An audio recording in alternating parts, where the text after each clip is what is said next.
Welcome everybody to a special event here because it's Daytona weekend, it's Daytona racing, and it's going to be a absolute barn burner here at the moment for the Australian NASCAR eSeries. It's the White Ribbon Australia special event here for the Daytona. I'm Dean Biggles, and joining me will be Bryce. Drivers are underway, and we have a grid this evening, Bryce. We do indeed. We've got a couple of new faces throughout the grid for the special event here. David Origin Isaac, I think that's how you pronounce it. I'm so sorry. European names have always been my pitfall, but he's taking out the number one position. We've got Stephen Williams lined up in second beside him, and a couple of others further on back. But going to be a good grid there on their lap there. There's Lewis Grathhead in third, Ryan Jones for Simrix DPR in fourth. Brendan Henderson came in and put an absolute heater in to qualify into the race tonight.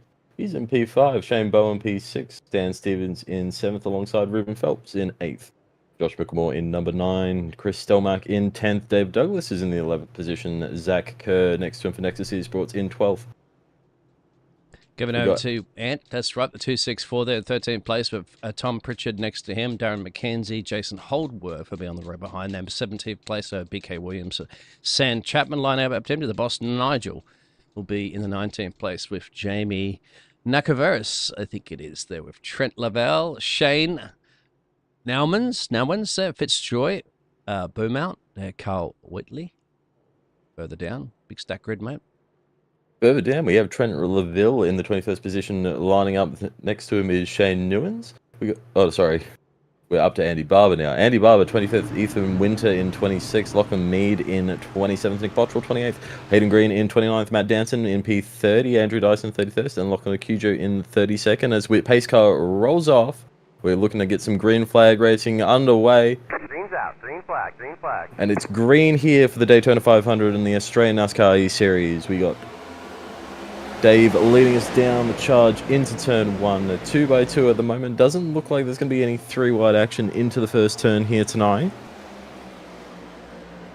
We'll have to see as they roar around turns 1 and 2. Couple of positions being jostled for now. Looks like that bottom line is being favoured by the drivers here tonight. And we have our first yellow flag of the evening as there's a massive wreck in the back of the field. Yeah, 200 big laps to go on this one there. We've already got an early wreck there. I think it was a few drivers. It looks like Andy might have been involved in that one. Andy Barber there, Aaron Major. We'll go back and see what happened here. So we haven't even got a lap under our belt just yet, but further back here. There it is. It's actually just up the road. Just trying to see if that was John. Looks to be the 25 involved. That's Shane. So Shane Newens involved. We'll have a look, see what's happening here. Looks like 16 makes contact with the left rear quarter. And that's going to send him down to the bottom line, gets collected. A lot of cars managed to make it through that one, so not as big of a wreck as it could have been as the traffic further behind seemed to have stacked up. Have a look at Fitzroy here if it comes down on his right. Going through wide already. It's risking it for the biscuit so early here. It just comes down on him there. You'd have to say. Looks like Fitzy was hanging straight. I don't want to be one that's going to be race control. That comes back up, but not too bad, you'd have to say, for the drivers to manage to slice and dice their way through that one. It could have been a lot worse. I've seen a couple of big wrecks today earlier, actually, for the big 500 that was done on another network. That was can be a little tough there, but we do have an American of Davey up the road there, so he's like, come on man, there's an American event, I want to win this one. The rest of the field is stacked with Australians apart from Carl, who's the United Kingdom driver. They're back in 23rd place. One caution down, mate. 2 laps down, 199 to go. Yeah, there's a lot more racing in store tonight, and it's a bit unfortunate we got the yellow flag out so soon. But it doesn't look like there's too much damage throughout the field. Drivers should still be into it. Got a fair few drivers coming down the pit lane. Aaron Majors electing to come down. Same with Danson.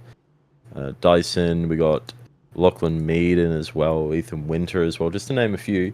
So a lot of the cars electing to pit for a bit of repairs. Fitzroy Beaumont's car looks well worse for wear. Vermilion Motorsports car. He's having a bit of trouble parking it in his box as well. I think a couple of drivers missed their pit box and had to roll back through. This is absolutely surprising, and we'll have a look at the pit lane because there is quite a few drivers down there at the moment. You'd mentioned early pit stops to chip out some of those repairs. They do want to remain on the lead lap, of course. You don't want to be going so laps down already. But I'm surprised because the Coca-Cola esports drivers were in the league that I was broadcasting earlier today. Even they were making mistakes. I'm like, practice your pit stops, guys. All you have to do is pull it up in that pit stop box right on there.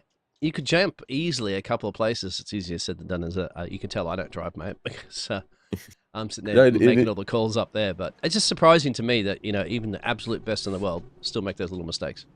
Exactly, and speeding too. Yeah, it's speeding. Well, they're trying to stay right on the edge of the pit speed. So I can understand them speed and trying to eke out as much time as they can. But missing your pit stall, it's kind of not what you want to be doing here in a 200 lap race. I understand under caution, it's not really going to make too much an effect right now. We've still got 198 laps left to run at the current juncture, so it's not going to make all the world's difference if you pop out at the back of the field right now. But later on, it's definitely going to be a big thing. If you miss a green flag pit stop, that could be the end of your race, especially if we have a long green flag period of running. Welcome everybody in the chat. Pop in and say hello, of course, for this special Daytona event here for the Australian NASCAR eSeries, and obviously it's a special place that we heard before from Nigel there this evening, the White Ribbon Australia. So himself there and everybody else that's out here contributing to it for a good charity in Australia here, and would be an emotional race, would it be for Nigel? And I'm sure some of the other drivers, if they do get this the Daytona 500 miles win, mate, wouldn't that be quite fantastic? It would definitely be one to add to the belt. If you win here tonight, it's the first Australian NASCAR Series Daytona 500. We don't often race the next gen cars either, so this is a bit of a new thing for most of the drivers in the series. Of course, we have the X Series and the Truck Series Tuesday and Thursday nights now going on, but we don't really run much with the Cup car. So this is a bit of a special treat. And it looks like we got 2x2 forming back up. Lights on the pace car are off, so we're going to go back racing this lap. Drivers are getting ready, as you can see. We did lose Hayden Green momentarily a couple laps ago to network connection. So hopefully he can find his way back into the server, and it looks like he has. I'm unsure how many laps down he is now, but got plenty of time left. There's definitely going to be another caution or two here this evening. Oh, yes. If we're already going to get one on the first lap. So yeah, mate. It's got plenty of time to catch that one back up. Coke esports drivers had a few cautions on that race earlier today. And it was also very, very frustrating too, especially to see some of the drivers that did get a disconnection as well too after they had to make their way through qualifiers and drills and everything to get there. And then your internet connection goes bing, your mum starts a microwave up or something like that. If you're on the Wi-Fi, it drops you out there, or your dad resets the router because you can't connect to Facebook, not realizing you're racing on the network. Anyway. Hopefully we've been there before. Green flag is back out. We're back racing here tonight at the Daytona 500. It's going to be the same status quo. Dave, he's in the lead. He's going to run us down to turn 1. Followed in behind by the 26 of Grafford and Williams on the outside now. Doesn't look like there's much momentum on the outside. The two Simbriggs DPR cars will try and make something work out there, though. Two teammates there. Looks like Andrew Dyson not too much further back. Oh, no, he's at the back of the field, sorry. But he'll be trying to make his way up to help those two out. Here tonight. Looks like we've got a slow car under the yellow line. It may be a lapped car, maybe heading green. We've got another caution flag out here tonight. Unsure where it was. Looks like it may have been for that car low on the apron. Hayden Green looks like, no yeah. Yeah. Let's go and have a look. Bear with me. I'm still going to sort out some of these graphics as well, too. It's had a completely different graphics package today. No, that's all That's good. what I'm used to using because I've got a lot more goodies I'd like to share out there for everybody. Let's have a look particularly at this one. I think it's around here where Hayden is. Whoops, he blinked there for a second. He's on the inside apron going very slow because he's letting the cars lap him. Yeah, it looks like I don't because think he's he stopped. wasn't. No, he's just going slow. So that's just triggered a little point there for the race control messages. But Oh, he no, that's spun. what will do it. There it is. So he's tried to get on that loud pedal. Unless he's got some severe damage on there, it's going to be really hard to turn. Well, it's not a bad turning circle there. That's just what triggered it right there, mate. So it's just because the Yeah, car's going slow and blocked the track there, they were elected to throw a caution. when you're perpendicular to the track, generally iRacing is going to throw a caution. It's a bit unfortunate because there wasn't anything that any of the other drivers could do about that situation, and it looks like it's just putting the power down on the grass and just losing it, trying to turn back onto the track. Ideally, what you probably could have done there was take the road course bus stop and then just roll on the underside of the yellow line and just rejoin at your own pace. You already let the whole field by, so you may as well take the extra time and make sure your caution doesn't come out. So it's a bit unfortunate to bring out the second caution of the evening, but we'll probably knock off about 10 laps. We'll have to see what what drivers want to do. Again, another wave of cars coming down the pit lane, just keeping as much fuel in the tank as they possibly can. Looks to be pretty even split though, between the drivers who want to stay out and the drivers who want to go down the lane. Matt Danson, one of the notable drivers down in the pit lane at the moment. Yeah, coming in and out there. So my pit lane timer, I don't think I do add that.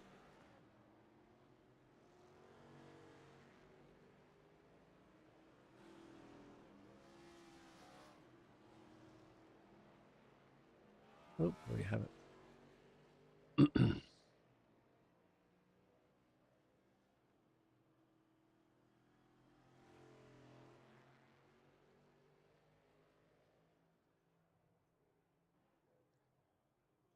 So Davey's just out the front again. He's like, let's get racing, gentlemen. He's been up here just for some wants to time. turn laps. I think the guys up the front are starting to get maybe a bit frustrated with the amount of racing they've done so far. It's not a lot more pacing than you have done actual racing at the moment. So might see a bit of aggression here on the start, trying to make a move before something happens again. It's happened twice now, so I wouldn't be too surprised to see it happen. But then again, these drivers may be playing the long game.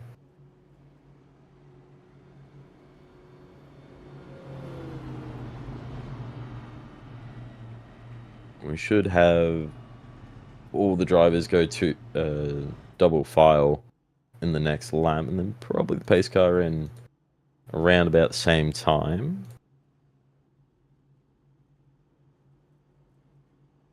Lap cars will be sent to the back behind every car that's on the lead lap. So for those unfortunate to already be a lap down, I believe it's only the one car at the moment, being Matthew Green, or Hayden Green, sorry. Yeah, he's the only car laps down at the moment, 3 laps down. So you can Good see spread of the different car manufacturers. You've got the Toyota, and you've got General and Motors there, and you've got your Fords. So it's been a good little split because just the cars are even Stevens. Please let us know too if the audio settings are all fine and dandy out there, or if something needs to be a little bit tweaked. We want to make sure that we've got 193 laps that we can bring you the best broadcast quality as possible. I don't like it when I watch the streams back later and find out that you couldn't hear one person or they were really low or something like that. So I'd love to fix it. It's just a little difficult to fix it when you can't hear yourself on the stream properly. So I'd appreciate it if you let us know. We have no problems. So change things. Let us know if anything you want to. If there's any particular driver you want to take a geezer at or any of that sort of stuff. We're a very interactive, friendly bunch here. It's the Australian NASCAR series. I was wondering why none of you guys were racing in the 500 earlier we had this week. $2,500 went to the race winner and lots of prize pool. I guess nobody wanted to get up at 2 o'clock in the morning. I didn't see a single Australian in the field too. I was quite disappointed. Where's my Aussie friends? Oh, well, yeah, there's a lot of money, but I like sleep. So I'm out, and plus I don't even have a wheel at the moment. So my racing is not, it's not the world's greatest on a controller. So I'm not going to risk everyone else for that. Go keyboard, mate. Go keyboard. Keyboard warrior. Yeah, that's understandable. But we do have a stack grid of 39 other drivers that could have. But anyway, that's again, it is a weekend. Hope you're enjoying your time. Let's get ready to rumble again here in Daytona. Green's out. Green flag. Green flag. Green flag's back out again. Slow start for that top lane. Not really connected. Bottom lane's sort of fragmented as well. Not a great start for Shane Bowen. Further on back, just gets caught napping a little bit by the looks of things. No, all pull back together in a moment though. You can sort of see two packs starting to form. You've got the front runners, about 10 cars, and then you've got a bit of a gap where they're both dual or double file a little bit further back. Still within the draft range, so nothing major at the moment. Very easy to make that distance up. But if they were to continue fighting and side drafting each other, that could cause a problem. This front group could get away. Yeah, well, I saw those packs a little bit earlier, although it took a little bit for the 500 race I did earlier, as I said today too, with Coca-Cola esports drivers and things like that. You'll see the high line and you'll see the inside line. They'll get the momentum, but you do need that pack of cars, of course, and we're talking about a few cars, but at least 3 or 4 cars there, right up next to each other too, really bumper to bumper. You'll start seeing those rows start going pretty quickly, as you can see the high and the low line. There is no real difference, I would say, so far, depending on similar track conditions as well too in the weather that we're looking at here. 13 km/h winds, about the same 23 track temperature. So it's just a matter of getting together there with your dancing partner and just clicking those laps under your belt, mate. But you know, there's no point in pushing it too much, of course, and burning through all your gasoline. Especially, you got to be careful with overheating your car as well too. If you're really tucked up in the gearbox, like we see at the 11 at the moment of Ryan Jones, you've got to just get a little bit of air intake into that one as well too. So instead, work with your dancing partner. But of course, there's a good chance of a caution. So if you've got that huge gap up the road there, that's going to be all neglected when you're re-racking or restacking. Right now, it looks like there's a good single file train forming up.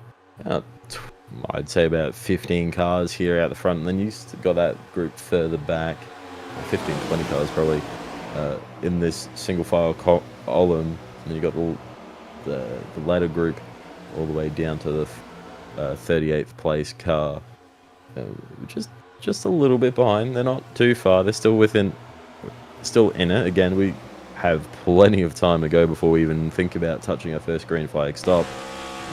Plenty more chances for a caution along the way. So at the moment, it's all just a bit of a procession, a little bit of a status quo, wanting to just do what you're doing. And Matt Danson leading the second group, he's in a good position. He doesn't have to push it too hard, and if he gets a good bump from Andrew Dyson behind him, they should be able to start making up that time as quickly as they want.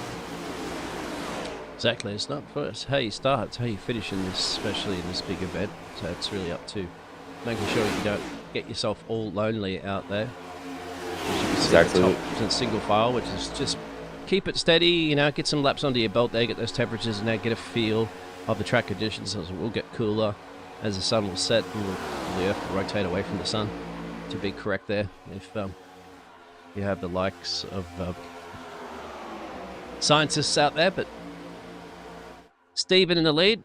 Sometimes you see a bit of a switcheroo between some of the front two because they elect to change it out there for your fuel and of course for the dirty air. Keep those temperatures down inside the car as well too, because you will overheat. That's what some of the complaints I was getting from the drivers earlier today when they're running bumper to bumper. Definitely. If you're tucked up behind the gearbox of a car for too long, you're going to run the risk of running your oil temperature all the way through the roof. And once that gets up pretty hot, it gets pretty difficult to cool it down anywhere quickly. So you end up sacrificing a lot more trying to cool it down later on once you've built it up to a very high temperature. So making sure you're on top of it, you're not letting it too high so that when you do need to cool it, you're not having to sit out in clean air for lap after lap after lap, just losing track position just to keep the car cool. So it'll be interesting to see what Ryan Jones wants to do here. He's just chilling at the moment. pretty happy to sit on the gearbox of Stephen Williams right now. They look to be pushing a little bit as well, trying to get a bit more breathing space away from the top 5 cars. Fourth just dropping back ever so slightly now from third. Dave seems just to be happy to sit just in the draft range of Ryan Jones there and let him get pulled along, and he's not under threat from fourth at the moment.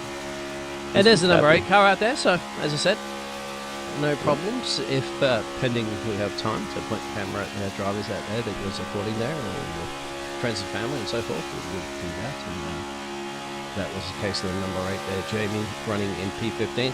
Beauty of oval racing, of course, and NASCAR racing is that everybody at the moment that's on the lead lap still. A couple of drivers that are laps down, but even that, everybody in that field has a chance to win this race because we've still got 186 laps to go. Anything can happen. Whether it does happen, will happen. Just because you're running at the front right now comfortably like Stephen Williams, it does not mean that you're guaranteed to win the Daytona race. You got to be doing that, my friend, when it comes to lap 199, as he will just lift off a little bit there. He will get left hung out for dry unless anybody comes up and tucks in behind him. But I've seen that before. You will see that even in the middle column as well, too. You'll see drivers just don't come up and push you in. And then you just drop all the way back like a 929 stock exchange. I don't think Stephen minds this too much. The further he goes back in this front train, the more fuel he'll be able to save later on. Tuck in there, bang, he will. Yep, there it is. So I definitely a good Somebody spot. left a gap there and said, mate, if gap car, take it. Tucks in, drops back a little bit, but yeah, once again, you're in.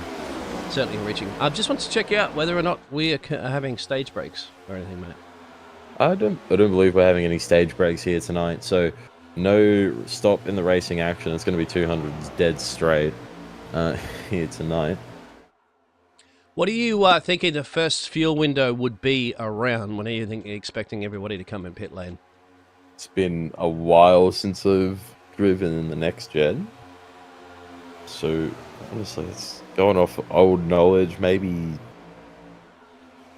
what? How much do you think? 40? Nah, it has to be more than 40 laps. That's one for the chat. Please let us know what your fuel window predictions are. There might be some spotters out there in the chat too for any of the drivers. Please let us know what I was thinking it'd be around 60 or 70 laps from memory, but I could be wildly off. 60 or 70 laps. All right, my friend. Well, they are currently, as you can see, lap 18. The top 17 drivers have not been down to pit road. We have had a lot of drivers after that. Matt Danson, he's been on lap 6, so that last caution, some of the drivers would have elected to get a little splash. They're only a short pit stop, so I would presume it's a little splash. Not many drivers are going to take tyres that soon. Yep, because their pit stops were around 4 seconds, 5 seconds, and stuff like that. Some drivers will elect to chip out some of those repairs. Now, I just want to confirm if you have fast repair or not. Don't believe no fast repair here tonight. Right. Maybe one. Let me check. Yep. We have one fast repair. One fast repair, okay. So you want to be saving that one. I presume no drivers want to use that early. I saw a couple of drivers there like Joby, Jocelyn, John, Gordon. They all took a minute and change in pit road, and that's no doubt to chip out some of those repairs if they were involved in any of those earlier wrecks or got a little bit of damage. So that you can remain on the lead lap. Just make sure you get those repairs done and you can come out before this group of pack leading cars come around and put another lap on you. It's about to come around and put another lap here at Daytona. Yeah, especially under the yellow flags here at Daytona. If you got anything like maybe a minute of damage, if you're in the pack, in the middle of the pack, and you pit under the safety car or under the pace car, and you can get pretty much all of that done and then rejoin the circuit. Whoa! Sorry to cut you off that's all right. Bit more important stuff going on than me yapping around. It's still 3 wide going down the back straight. Matt Danson in the center getting pushed by Andrew Dyson. Just he needs a hanging out. Poor if you're going to go up there, the 26, of course, there's the 3 in the middle. You'll see that start to power on there. They get close. There it is. So if someone could still get onto the back there of the 38, I think it is, then yes, they could, or is it the 308? They could push themselves up a little bit there. You're going to get that high line rolling. 3 wide. Pretty game up there for the 26 to be by himself. He's staying, gonna tuck in or go up to the outside. It's gonna stop Electric up to the outside, but just no speed up there, mate, unless anybody's gonna join you. No, it doesn't look like. Looks like the 18 might actually throw his hat in the ring and see if he can give him a push around the outside. Doesn't look like it. Danson's going to move up to take over that very top line. Leaves the middle uncontested for now. He's going to try and use this momentum with Dyson all the way around the outside of turn 3. Push and push and push and push. Not quite able to clear the lead cars. No, you need 3. They are building momentum. You'll need 3 in there. If that 10 can come up and join them, that'll give you a nice little push, if not 12. Remember, that slipstream is almighty. It gives you about another 10th to 2 tenths if you can get 4 cars, or at least 5 cars in there giving you a nice push. You'll see it. They're cleared now. Gives you it's like a choo-choo train on steroids if you can manage to get that. Tucks in back, goes single file. Absolutely. Leaving the 10, 12, and 26 out on the outside line is Matt Danson. He's going to move up there to try and keep the run away from dispossessing the lead. Doesn't look like it was a move to make. They're not quite as hooked up as the 2 cars on the low side. Well, maybe they are. Maybe my eyes are playing tricks on me. They look to be doing so much better around the outside right now. Yeah, because they got that 12 car and 26 starting to join them. There it is. They'll get a nice little push there. It's going to leave the 41 for dry. Let's see, 11 can get in there and the 141 behind them. But there it is. New leaders up there. So Matty's now taking the lead. We will see these drivers switch around a little bit. Dave's not happy with that. Comes stuck down on the inside line. So here's the second row forming again. This has become pretty even Stevens now, mate. They're all bunched up. Good green flag exactly. racing. Yeah. No one's wanting to stay with someone. Everyone looks to be jostling around for position at the moment. Whoa, 10 just abandoned 38. Scooting the whole way through there, mate. Sam. Yeah. He's if gap car. I see that one, but he's elected to go back up. Yeah, there isn't. We'll see whether or not teammates generally work together or mates will work together on that one. And that's what I saw earlier as well. Sorry, I'll keep referring to it because it's just like Daytona fresh on my memory from the earlier race, and just try to elaborate on what I saw earlier had worked for some of the drivers or not. Matty dancing up for a moment. The 30 car. Sorry, some of these numbers aren't matching scoring and timing, but Matty is up 23 places. That's this driver right there. So he's showing the 38 on his car, but it's actually number 30 on scoring and timing. It is, and Matty normally runs a 30 in our series, so maybe just a old, like a paint he's pulled out of the archives just to run tonight. He was like, yeah, let's see if you're paying attention, Biggles. All right. An 8 looks close enough to a 0 from a distance, so, you know, it's all right. Yeah, well, we got 137 laps to figure it out, so we'll get back. Well, we only figured it out 25 laps in, so I say we did pretty well. But that outside lane stalled up pretty nicely now. They're not really working together. 26 is just a bit too far off the back of the 30 to really build any momentum. They're trying. You can see them drive off the corner and then they'll get left. We've got the 41 and the 11 now making a move to the outside, so they'll give a toe to the 141 and the 38 behind. So maybe now you'll see the second lane move. Nope, there's going to be a move back down to the inside line from the 141. He's going to slide right the 11 out of turn 4. Try and pull them back. And 30's going to follow him down to the inside. So we've still got Danson and Dave on the bottom, and you got Dyson and Jones on the top. It's kind of the battle at the moment. No one behind those pairs have really cooked up properly. The 26 is probably in the best position to assist. Make sure you sign up, of course, here for the Australian NASCAR eSeries, as you mentioned. We've got lots of racing coming up on Tuesdays and Thursdays. Is that right, my friend? And also on the weekend? Yes. Tuesdays, Thursdays are new race times. Friday Night Truck Series has been moved. Yeah. Just to avoid a bit of conflict, scheduling conflict with some other series. And most of us enjoy racing on a Thursday night. I don't think there's any... Oh, we also have the Australian NASCAR Championships on the Sunday night. That's right. So that's starting this year. The 30 top drivers in Australia taking on the first inaugural season of the Australian NASCAR Championships. It's going to be great racing to watch, and hopefully we'll see a fair few new qualifiers for the 2026 season. We will have later some this year. fantastic racing for you, I guarantee you, on a day that ends in Y. There you go. Just to Just about cover all every day. bases on that one, mate. Hope everybody just enjoying themselves on that Sunday evening. If you have your Sunday roast and all tucked in there and getting ready to go racing course like all these drivers are, sit back, relax, and enjoy the show so far. Good caution. And you can have a perspective of a view. That's you and me up in the booth, mate, right there. That's where we're sitting watching this one.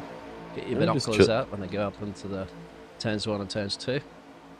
So it's quite tough to see them, and it looks like they're all single filing out again. There's a couple of drivers still hanging out on the top line. They're able to hold on around that 5th, 6th position with just the 2 cars out there, but they won't progress any further. They will need the 3rd up there to work with them, and at the moment, it doesn't look like anyone wants to play the 3rd fiddle. You've been up there? I was invited to go commentate on a radio network for this year's Daytona, but I'm too busy. I'm going to be flying over there at the moment anyway. It's next week. It's this week coming up. Quite good press pass to sit up there in the booth. It will be a very fun experience. Something I'd like to do one day, but I don't think I will. Ron Jones going to slot down back into the bottom lane. Leaves the 18. Oh, I believe that's the 18. Out to dry. Yep, that's the 18. He's getting absolutely eaten alive by the field right now. Looks to be quite condensed still. I love that they chose to start this race in the afternoon. It's quite fantastic. We'll run into the evening. iRacing, for some reason, it's fantastic simulator, of course, but graphic-wise, Daytona looks horrible at night. There's some illumination problems that they have. The walls are all illuminated nice and bright, but your cars sometimes are in the dark. Exactly. I'm glad they didn't start it completely at night time. Yeah, it's a bit of a interesting circuit for the lighting. It does need some love and attention given to it, but it's still Daytona. It's a broadcast pet peeve on that one. It's fantastic for the racing simulator, of course, which is what they focus on. New update, of course, just recently come out as well. The car handling model had changed a little bit. One of these drivers have that much practice to mess around with it, but speaking to the Coke eSeries drivers, they said it wasn't that much of a drastic change, but little adjustments sometimes can get you that little extra gain. But this is, of course, a fantastic charity event here for the White Ribbon Australia, so I don't think these drivers are going to be buying it out for tons of cash or anything like that. This is just for a good cause, and if you can support White Ribbon Australia, please do donate. Absolutely. 35 drivers here tonight secured their spots by giving a charity donation to White Ribbon Australia. There's 5 who qualified in here tonight. So what was open, but a lot of people electing to give a donation to the charity. We appreciate that very much. 2 packs at the moment that we do have. There's your track map. We got the first pack of cars led by the number 41 there of Andrew going around. Then you got the second pack, which is 14 seconds down the road there, and that's Jocelyn. Yeah, Job Jocelyn. I've been watching the second group for a little bit now.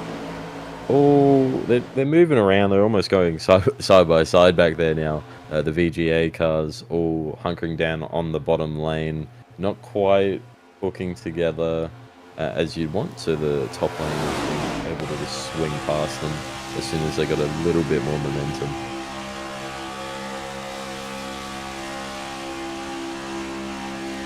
Good for green flag running again, but we are expecting around a pit stop soon. Do we have anything in the chat there about when you guys are predicting this first round of green flag pit stops? We've had some pit stops under caution. Only one caution so far in this race was just caused by just that lone car, of course, that had a little bit of a spin earlier. Hayden Green, wasn't it? John, no, sorry, 2 cautions that we've had so far. My apologies. I only had the 2. Who's up next to the fence there? Maddie. Once again, the 38 livery, 30 car running tonight. Just going to tuck into that top lane. couple of spicy moves there. Very hard down to the inside. On what looks to be the 20-something car. I kind of missed it. Jam-packed sellout audience here. 39. The Daytona right next to the airport, so there's aircraft flying in as well too. Well, if the runway gets busy, there's an interior little runway you could use here at Daytona. Just stay off the track, pit planes, please. And we do have a couple of numbers not quite correct because people would have loaded into the server without a preferred number set, so it would have bumped them back or bumped all the numbers around. That's why Tower is showing some things that aren't quite right compared to some drivers' liveries. This is also the time of the day. If you are driving in a VR headset, some drivers like to do that. That sun, when you come out of turn 3 and 4, yeah, it'll hit you. We'll have a look at it at the moment because we're going to ride on board with the only American driver on the grid here. And you'll see that soon. That's Dave. Of course, we're coming down onto the backstretch at the moment. There won't be a problem because the sun's over there to your left, but you'll see it soon. And it is annoying. There's the 11 flying up. See, I said that you get those cars together, give you that nice little push. So, yeah, it affects you more in VR than it does just in a static screen. But you'll see it the second popping up right there. It's going to go bang, and it depends if it's already just squeezed in by. Actually, at the moment, it might not be too bad. This perspective. Look at the speed difference. It depends a lot on your camera settings too. Yeah.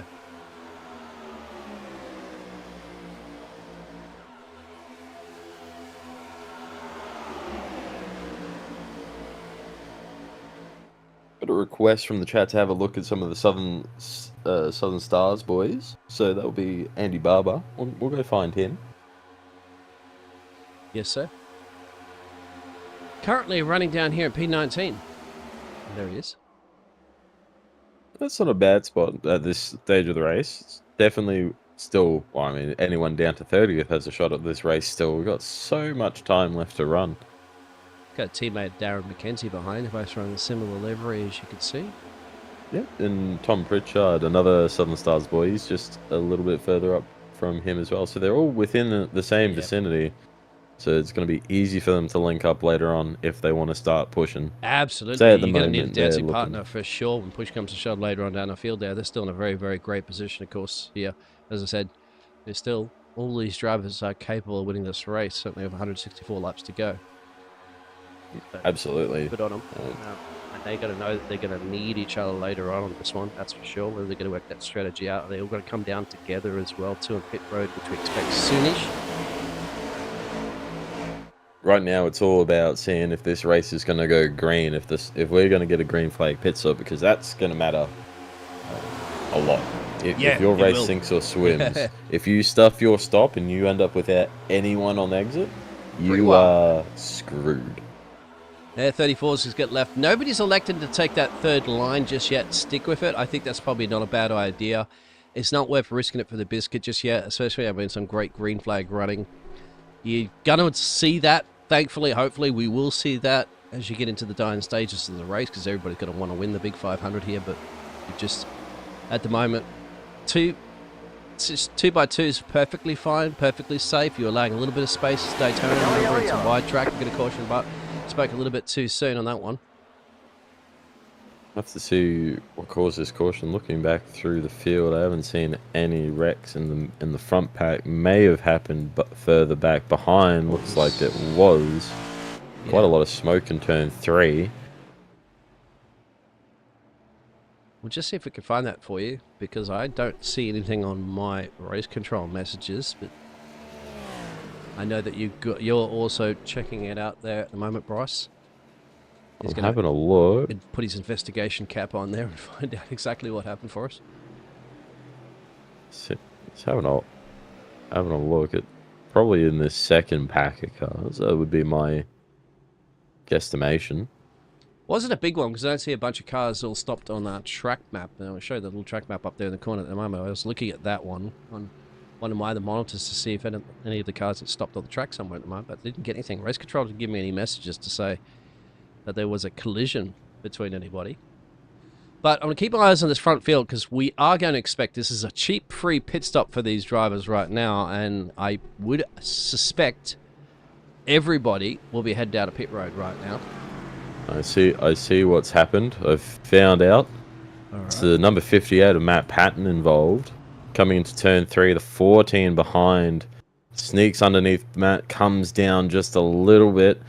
Gets clipped in the left rear quarter panel, gets turned up into the outside wall. And that is enough to pull out the yellow. We'll go back and have a look at that one straight after these drivers. Box.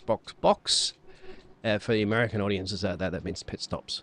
Just to let them know, because I do that all the time, and the Yanks are like, what you talking about, Biggles? What is this box thing? Well, of course, box just means you go into your box in pit stop stall. Drivers will be seeing the pit crew run out there and put the tyres on. As you can see, they're taking the tyres, but some of the drivers and gasoline as well. 2-4 freshies comes out into the lead again. So Davey does. Andrew had just actually peaked him, I think, because down on pit road it gets very, very busy. iRacing, unfortunately for the spectator view, does not show us all those pit crews come out, but probably would murder my CPU anyway. Yeah, my CPU wouldn't be living another day if I saw about 1,300 pit crew members run out of the pit stalls at the same time. I've got the latest. As much as it would be great to see. Get this. It's very more CPU intensive than it is GPU intensive, believe it or not, iRacing, but there's a new graphic model coming. So what was that again? So I should look out for that replay? It was Matt Patton in the 58 into turn 3. Let's go back and have a look at that. Collision with the 14. Here's Matty. So Aaron Major and Matt. Oh, yeah. That's an interesting one. Did he turn in up on him? The 14 got into him. Just a little bit. It got into him. I think there was a bit of movement from both drivers there. 14 coming up a little bit with his speed and 58 coming down. Yep, both moved. Yeah. Definitely more movement from the 58 towards the low line of the track, but he got corrected pretty quickly by the 225 Nick Bottrells, so... Not a lot of damage, I'd suspect that, but certainly not something that's manageable, of course. You could get the pit stop, no hard leak into the fence. I love that camera angle. I know that some broadcast networks choose not to use that because they're like, it doesn't look like real TV, but I spoke to someone who does broadcasting in real TV for motor racing, and they said to me, Biggles, if I could use that camera, I would, but unfortunately they're not going to throw a GoPro camera on a selfie stick hanging out in front of the car, can they, to get that camera angle? Not at all, and if you're using a drone, you'd just be getting bumbled around by the turbulence caused by these cars. Exactly. So, it'd be good, I think, to Daytona for the real life Daytona, of course, coming up, to put one of those, like they do for Formula 1, they put it on a line, you know? Yeah, the Flying Fox cameras. Yeah. Just throw that all the way around Daytona, just above the catch fence up there. And have that, you know, that'd be fantastic camera angles there. I think NASCAR needs to IndyCar need to get into that and these oval tracks, because they're purpose-built tracks, of course. They're here all year round. Absolutely. There's not many NASCAR tracks that aren't purpose-built facilities all year round. They do run other forms of racing. A fair few of them do. Daytona, obviously, is known for the Daytona 24. So anyone who was on iRacing a couple of weeks ago would have been partaking in that grand affair. Where's them Blundell boys? Peter Jones is asking. I haven't seen either of the Blundells here tonight. I don't even think they're in the race right now.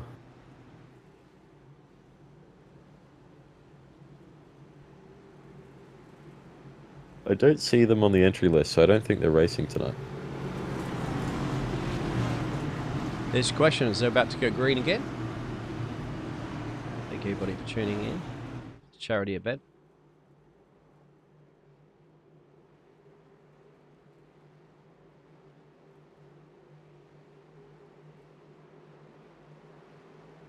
Green's out. Green flag. Green flag.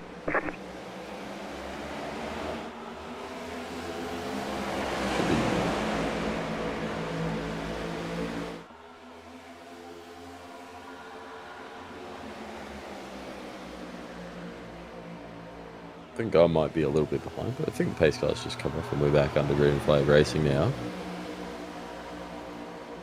Yeah, you might would hit live and catch up to that one, mate. Yeah, I might want to because I'm pretty far behind. They're entering turn 3.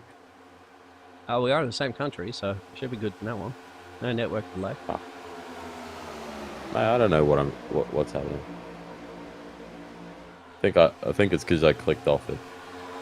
Yeah, I mean, if I do that sometimes, my friend, I'm still looking there at a replay and thinking it's live pitches. But I've had enough experience this last week of Daytona over and over and over again. There should be no problems of ironing out any of those little mistakes. I found out what I was doing. I was watching the actual broadcast, not the Discord streams. Which would do it to you. That would put me a little bit behind because I'm streaming it from YouTube. Boom. You'll see that quite a bit. After all, you got to get it onto the back bumper. It's the only way to get some fantastic drafting here in Daytona.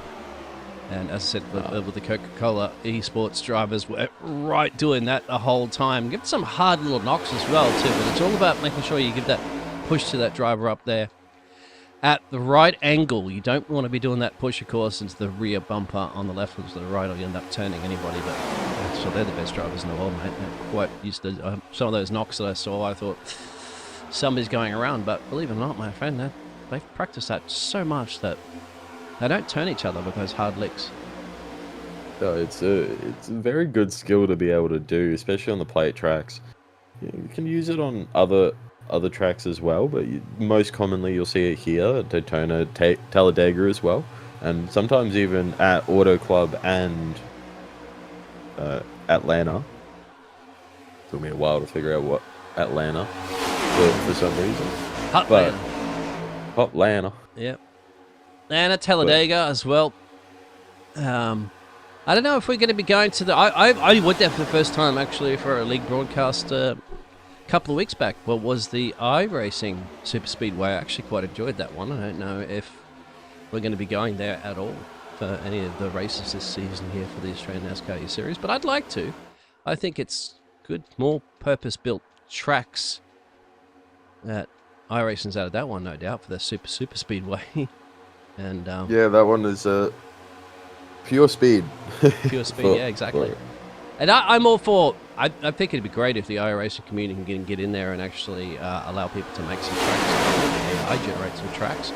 Have people test them out there. Get some sort of voting system in there to say, okay, hey, this is a great track that somebody's made, or it's a great track that the AI has made. Let's add it as a possible track to purchase. And perhaps some leagues could use it doing it. We don't have to mimic every single real-world track. We are living in a virtual world here. I think it'd just be a great idea to add that. We could, but the purist in me says, I want to race on the real-life tracks because that's what I see. Well, you go get yourself a car, mate, and drive in the real-world tracks. I wish I had the money. Again, if I was some rich, filthy billionaire, then maybe I would. But nearly inside our apron coming right now there. That's for the 34 machine. Getting that second row formed. So we didn't unfortunately get our first round of green lap pit stops. Unfortunately, I wanted to see how it would have ended up splitting the pack into 2 or 3, no doubt, when everybody was electing to come down at different times. At the moment, the pack is essentially just 1. It's starting to split away a little bit. The back there up to 46 car, as you can see, going down the backstretch.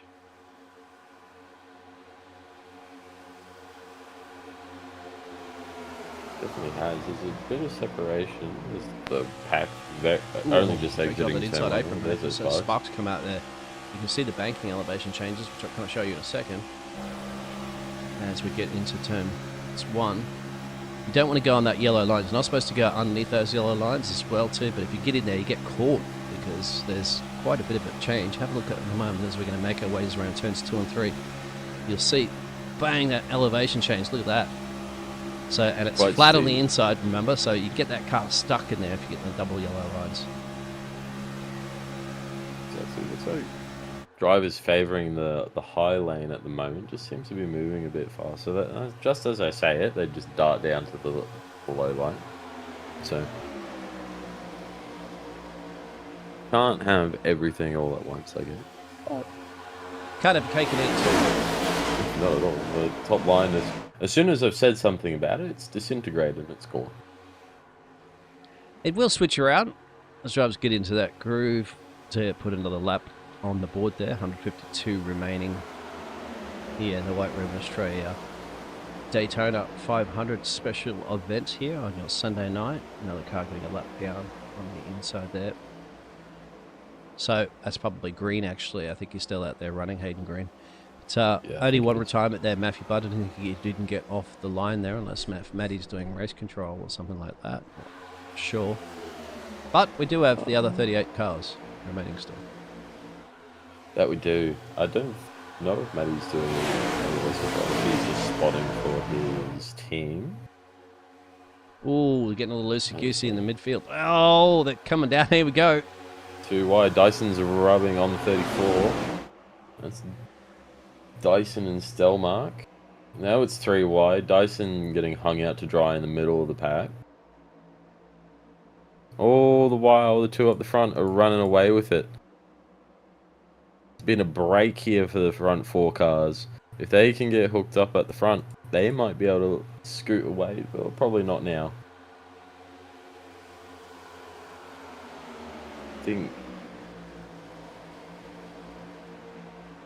Yeah, Ryan Jones attacking behind them. Thankfully, he wants to get in behind them. Otherwise, Chris is going to be on the back bumper pretty quickly soon. Well, he's in a little bit of no man's land. Emmett's just behind those top 3. But you don't want to be just chewing through your tyres and burning your fuel too much, trying to get away from the pack there. It's good place this top 3 are here at the moment. They're also, remember too, I've drivers before that go, oh, just, Biggles, I'm always in a wreck all the time. And I said, well, there's an easy solution to that, my friend. Run at the front. Run at the front or run right at the back? Yeah. Because they're always in the mid-pack. And I'm like, yeah, well, that's generally you're in the mid-pack. You've got to be having Falcon reactions to make sure that you avoid any possible wrecks, but you're in a high probability rate of being involved in a wreck, of course. So this is where you kind of want to be running at the front, but also when push comes to shove and you come down the dying stages of stage breaks, perhaps all the race finished, then I don't know, you and I have probably seen multiple front packs crash together and then someone in P15 ends up winning the race. Yeah, I've seen that happen. I've seen the top 3 take themselves out, cause a massive effect. Cars in like 6th and 5th get through. Then they get into an incident not too far further down the track because they're just trying to recenter themselves, and as they're doing that, they've lost track of each other and it's gone bonk. Hayden Green, unfortunately, has retired because he's in the chat with us. Hey, Hayden. And he said that, unfortunately, he got... iRacing has messed with him. Don't worry about it, mate. iRacing messes me before. I've never done a single lap of any car anywhere on any track. iRacing they've messed with me from a broadcasting perspective a lot. What happened there, Hayden? Let us know in the chat.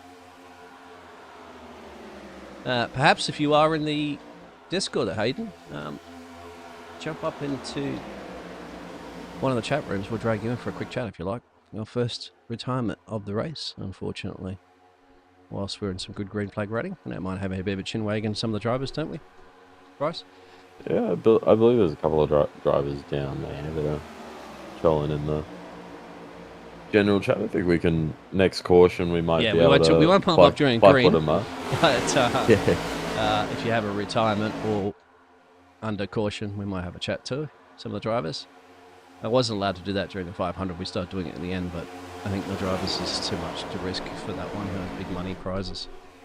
Yeah, this is more different situation. This is a charity event. Everyone's here to have fun. Again, you get bragging rights if you win. That's about it. Fastest man around the track. Over 200 laps. Not necessarily the fastest man around the track over 200 laps. The first person to win. That's exactly right. Yeah, position 10. It's a black sheep position, I guess. I had that problem. It was fixed for my broadcasting earlier this week, but unfortunately it was this Australian NASCAR series timing tower since last year, actually. That's all right. If anyone wants to know who's currently running in 10, it's the 10 of Douglas. at the moment. So Yeah, it only does it on the split when it shows you all the drivers. Unfortunately, if I do keep it on the 19th, you can see on the timing tower that it was fixed. But do apologise about that. I'm quite sure if I could quickly fix that, I had to get a friend to do that for me. Let's see if I still have that code whilst we're in some green flag. But I'll keep it on the split for now, but that 10, yeah, we'll keep you posted on that. absolutely, there's a bit of movement further on back. Barber and Kenzie are just chilling together. Dyson's dropped all the way to the back in the 24th position, just chilling back there. He was running up the front just before, so unsure if there's been any issues there for him or if he's elected just to go back to get out of that mid-pack battle and into somewhere where it's a little bit more safe. At the moment, it's pretty good single file status quo. 39 looked up to the outside lane. If thinks better of it, comes back down. No one else looks to be moving towards the outside at this current point in time. So just chill. Wait for something to happen. All these drivers looking to make another long green flag stint. We went about 30, 40 laps before the first caution, or the third caution, I should say, of the night. We had 2 quick ones in the span of 10 laps, and then we had third around 40 laps in. Not terrible. If we only get a caution every 50 laps or so, then that'd be pretty low for Daytona. I've seen these get out to about 13 cautions in some leagues, and that's a bit insane. Oh, yeah.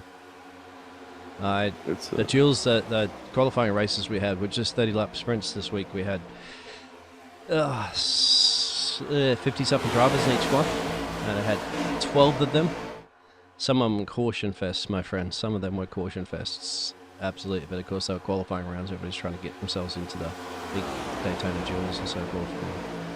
It ended up being exactly a lot of time. There you go. I got the 10 sorted out. Thank you very much for pointing that out. You ask, you shall receive. We'll get it done. And we do have Hayden Green currently chilling in the driver's room, so... Oh, yeah. Let's grab him. Bring him in.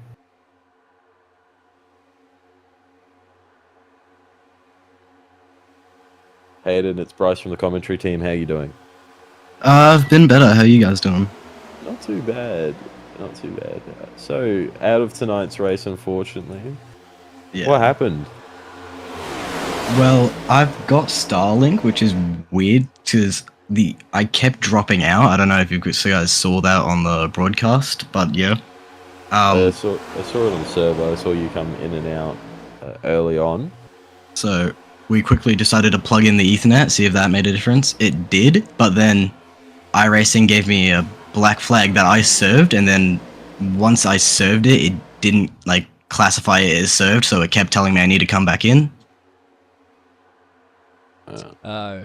I've had Good old Starlink as well iRacing. too, my friend, for broadcasting, but it just wasn't unfortunately reliable enough when I was broadcasting.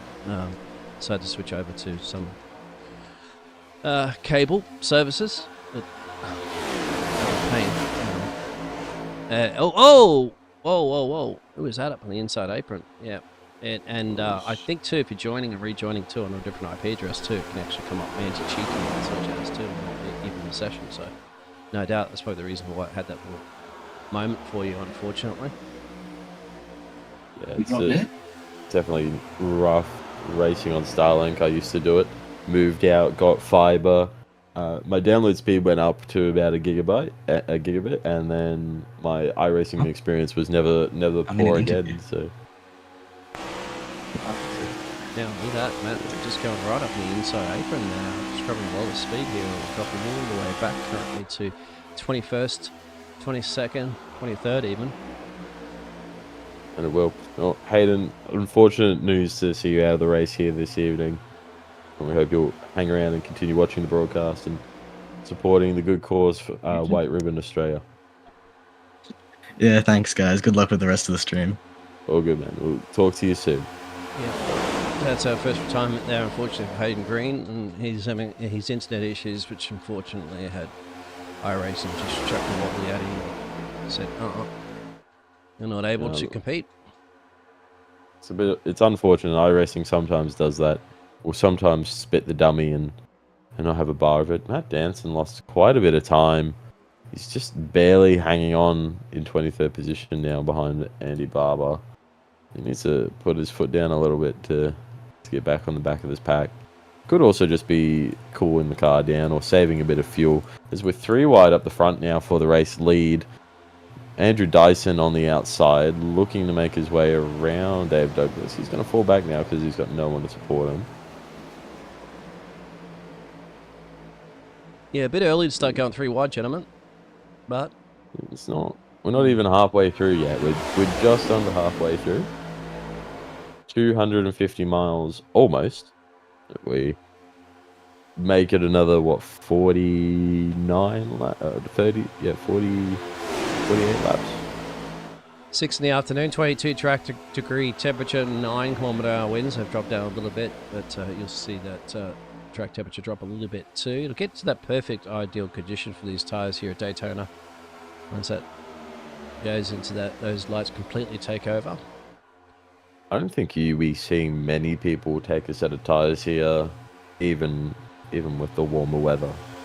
I just don't get the degradation enough on these tyres with how they're modelled to justify the 30-odd seconds it takes to bolt them on during the pit stop. So unless we get a caution and we have the luxury of a little bit more time for some drivers to put them on, and hey, it's like we got a caution, we're going to get stacked up on the field anyway, we may as well chuck some new rubber on it. Yeah, that's when drivers will do it under a caution. I wouldn't imagine they're doing it on a green flag. It'll lose too many positions unless everybody else is going to be electing to do it, but you don't need to, as you'd mentioned.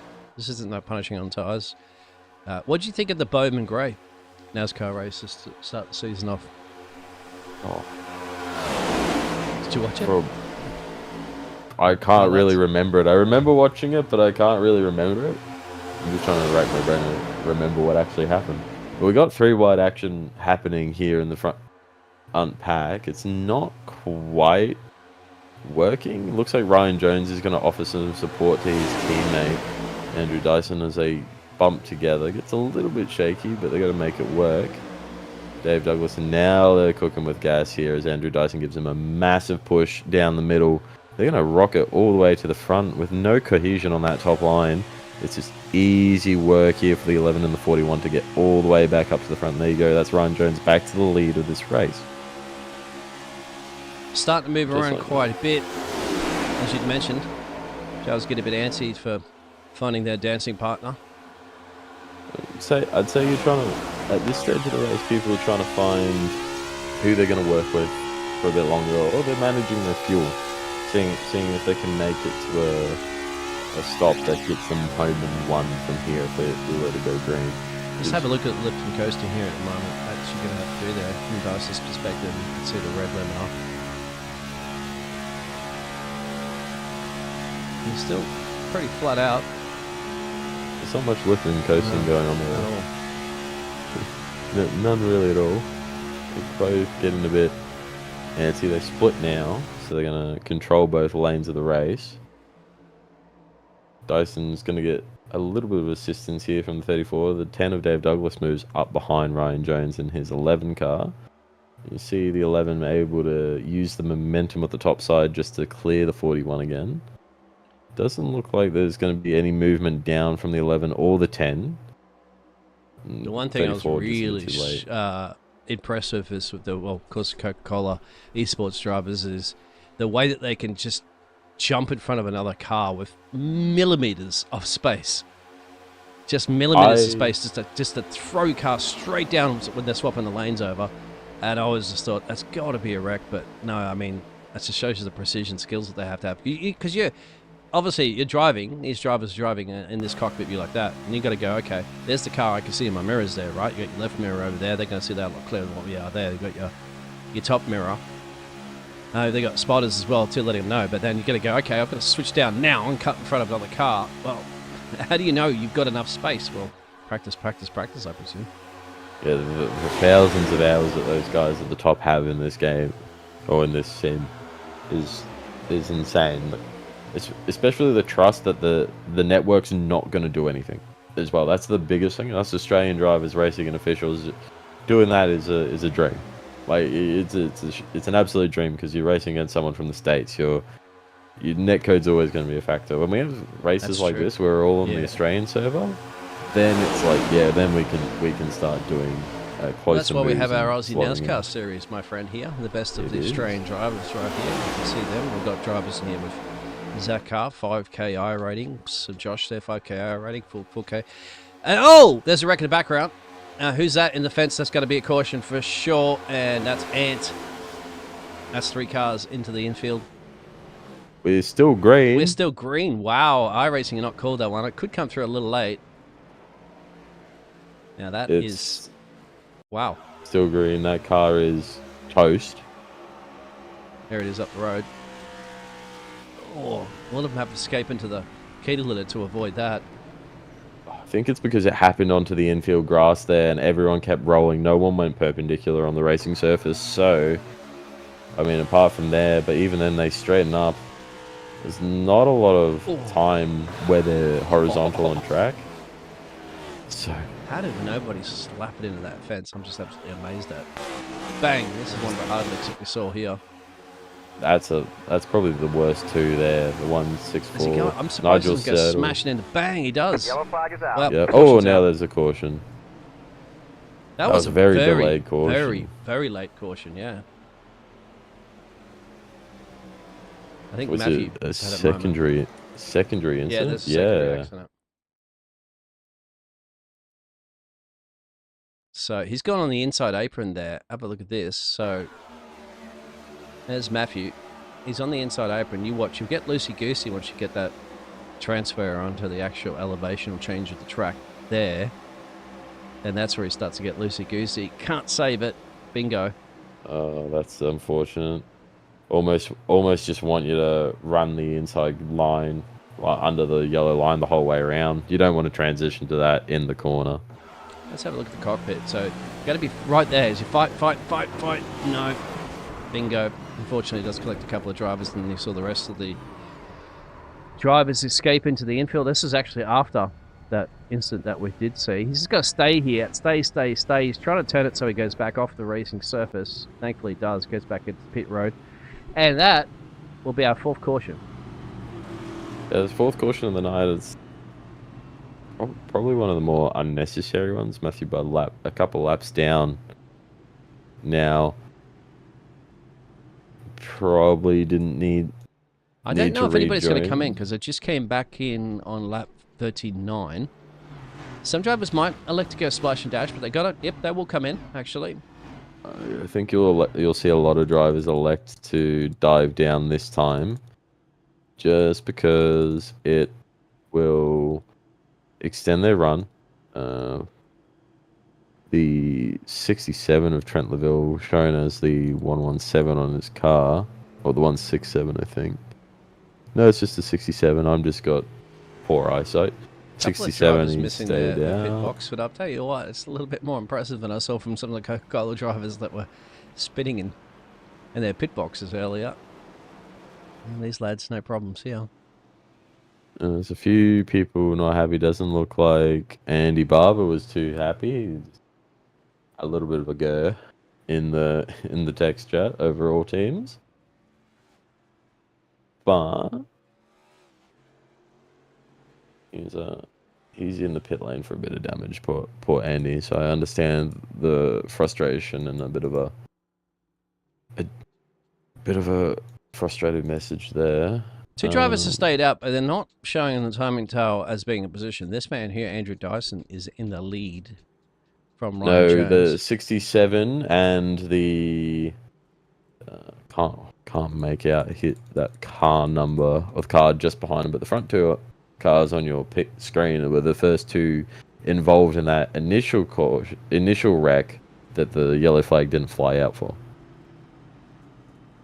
So the 67 and the 264 were both involved in that earlier incident. Both hit the wall quite spectacularly. So they'll be trying to get their lap back now.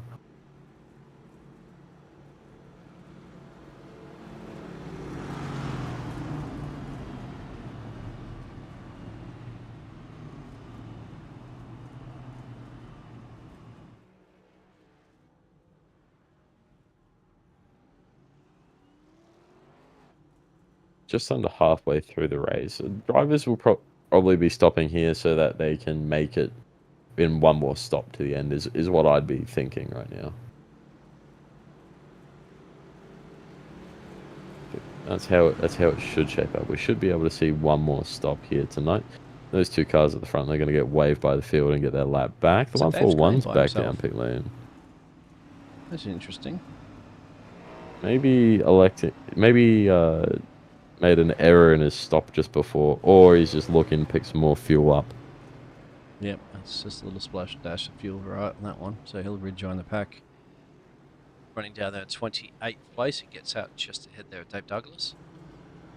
You want to grab a driver? I think now's the time. Oh, no, actually, the pace car lights are off. So short cautions here for the 4th time, the Australian NASCAR eSeries, the White Ribbon Australia Foundation. Daytona 500 for the White Ribbon, for White Ribbon Australia. We do have a donation link that should be in the chat.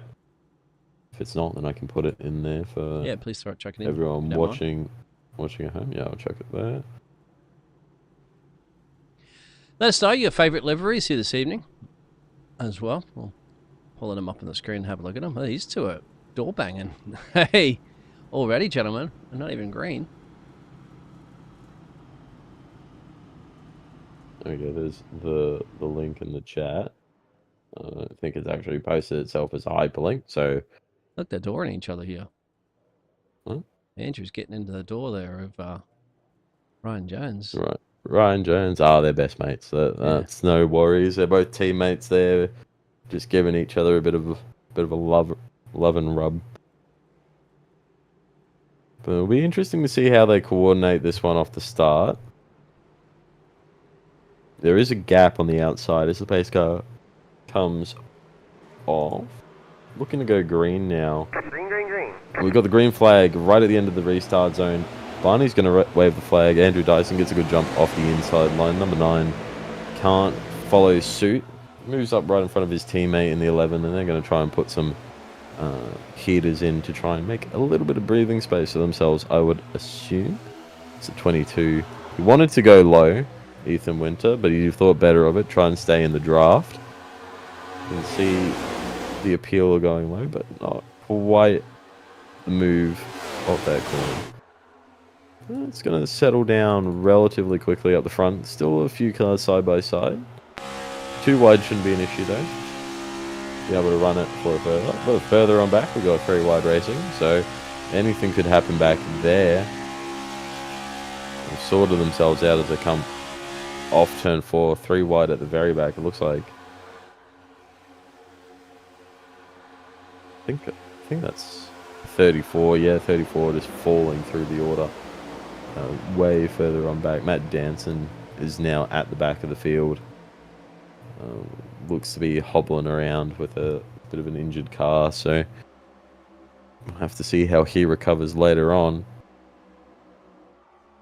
As you But said, the just 11 the and one the fast 41 repair are that these drivers locked will up. have. Most of the drivers you would suspect would keep that up their sleeve as they get a jail-free card later on in the race when push comes to shove. And you need to dive in there and get that repair. You don't want to be on lap 180 or something like that in this race and having to spend 10 minutes in repairs.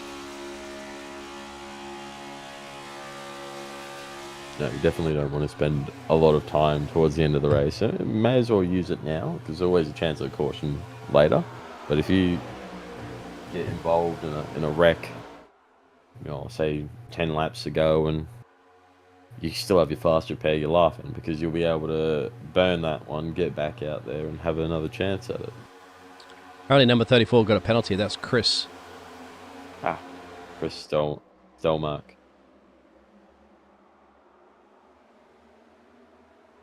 So may see him drop in to the pit lane soon. Ooh. Yeah, there's a caution there. A little bit of cars coming together there. We'll definitely be dropping in the pit road, but there he is there. Doesn't look like it. Him and the 25 are having a good old battle there. 22's finally caught the back of the 11. 26 just behind him. Bit further back, Zach Kerr in the 12. He's kind of on an island at the moment. Just kind of trapped. Kegel and mid-pack cars here. Throw a blanket over them, as the Yankees like to say. You're still in the lead. There's the top 4. Yellow, yellow, yellow. We have another caution. And another caution. I can't see the odds. The 19th place there. 19th car. That's Nigel. Oh, Nige. Oh, getting tangled with Dave Douglas there. Yeah, 3 wide here. There we go. There's some door and then bang. They actually push into Nigel. Is that a 10 and a 10? So yeah, we got the Dave Douglas 10 and the Jocelyn 10, the session 10 and the iRacing Premium 10. But yeah, that's nothing Nigel could have done there. No. He's kind of a passenger, but they both get into it above him, and then he gets absolutely obliterated. Oh, good flick around, but to get himself pointing in the right direction. And I don't know if he got too much damage on that car. I'd be worried about his radiator. Probably about the only thing I'd be worried about if I were Nigel right now. Just because you did go up into that outside crash fence. If you see Nigel around, you want to pull him up for a quick chat. We'll see if he... I don't think he's in this Discord. I think he's hanging out somewhere else. But if we see him pop in, then, he could be hiding, we'll know Nige. that If you're listening, they're going to head down pit road again. So this is another, really, I'd say scheduled pit stop-ish. Didn't need to, but drivers will take advantage of it. Absolutely. As the 5th caution of the night falls, we got 123 laps remaining. Could... Maybe take a tyres. There's a splash dash there. Yeah, definitely just topping fuel up. Get you further into the next stop. If we go green, then you set up for... I'd like to say it's about 60-something laps for a tank.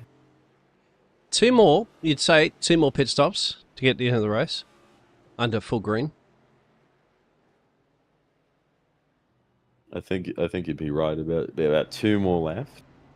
So I wonder if Nigel's taking any repairs here. We've got drivers in here that have been in a good chunk of change now of Brenton, Davey, Matty, Aaron, and they probably are chipping out some slow little repairs there because they're easy a minute and change now in pit road.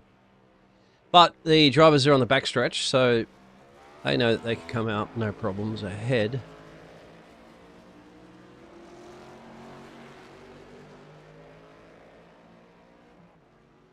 Just curious if they are going to come out. Like, I will try to just get as maximum amount of repairs, that duct tape patches that they have out there in the pit crew, slapping them on there, trying to get underneath the cars there. If they were in Bowman Grey, they would be out in the car park there with some flashlights. I couldn't believe that in Bowman Grey, actually, mate. They didn't illuminate the pit lane area.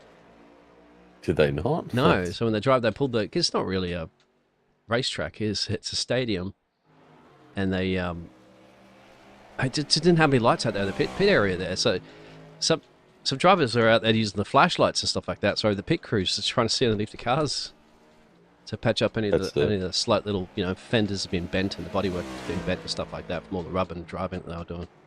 It's just quite amazing. It's certainly an experience, I guess. Yeah, somebody just forgot, hey, maybe we need some lights down there in the pit lane. Oh well, too late now. They'll figure it out. It's no stress to us. They'll just get the Stanley torches out, boys. Yeah. Flashlights, mate. American flashlights. Flashlights. All right. Flashlights. Pace car lights are off. I was going to say, speaking of lights, pace car lights, they're out. We're going racing at the end of this lap. We'll have 121 left to go. Yeah, you're flying in at the moment, mate. There's the airport right next to the track here. That's the perfect glide slope from that Airbus. Landing perfectly. You could not ask for a better landing. I can't see it there. I don't have that camera. I've never bothered. I never had a camera of the airfield next to All it the coming way in. up there. I wonder if somebody's designed an airplane landing camera in iRacing for Daytona. I don't know. Pretty hard because it's. I don't know if you know the scheduler when the planes are flying in order to put the camera there. It's hard enough for me to try to get the fireworks camera. I have fireworks to come off here at night time, and for the life of me, I tried to figure out how to do that the other day, and I couldn't get it. It's on the backstretch. Yeah. I don't know. I don't know. This is the rack of my brain for that one. You have to wait a certain amount of time after the race is complete, too, in order to get it. Thank you, everybody, for tuning in there. At least 40 or so watching here for this fantastic charity event here for the White Ribbon Australia. Daytona 500 is about to start our 5th caution, and we'll go green flag racing in the evening conditions here now. 6:28 local time. Green flag's back out. Run down to turn 1. 57 of Daniel Stevens will lead us there, followed by Shane Bowen just behind. So a couple of drivers who haven't had much front running experience here tonight. Shane Bowen's always been lurking around the top 10 throughout the course of tonight's affair. And same with Daniel Stevens. Hasn't led any laps yet, so this will be the first one if you can manage to take it all the way back around. We also have the million racing car of Fitzroy Beaumont, who was involved in the first caution of the night. He's managed to claw his way out of the depths of despair and get pushed into the lead of the race, so he's going to move down to the bottom lane. Going to be very close there with Daniel Stevens. Yeah, Dan the man was thinking 3 wide there for a second. I thought, oh well. It's, I was thinking about it. Stanley It's good. tools there for boom out. That's right. Yeah, I think they elected. It's too soon to go 3 wide, gentlemen.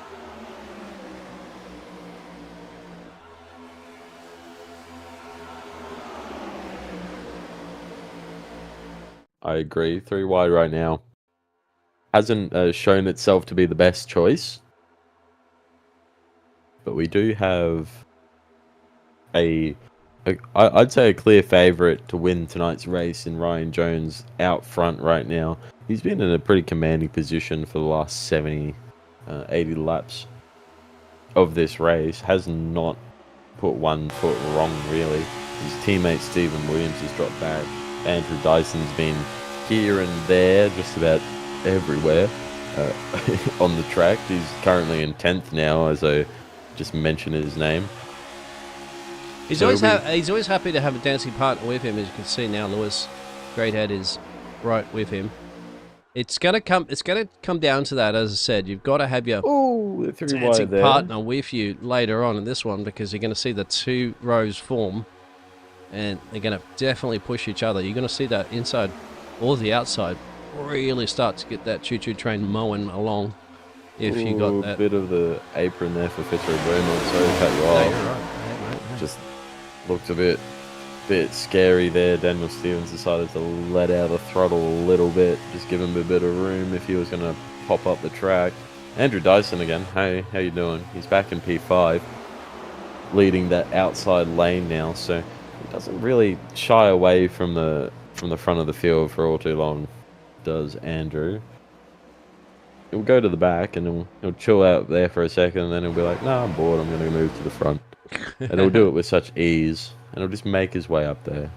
That's what you expect from someone who's 4K. That's an amazing skill, rated. of course, for drivers to be able to just slice it. Like I said, even with, I saw earlier with Coca-Cola drivers, they're down, I started the race at 30 something places back, and within 10, 20 laps they're right at the front. It's just amazing how you can slice and dice your way through the field so quickly like that. Absolutely.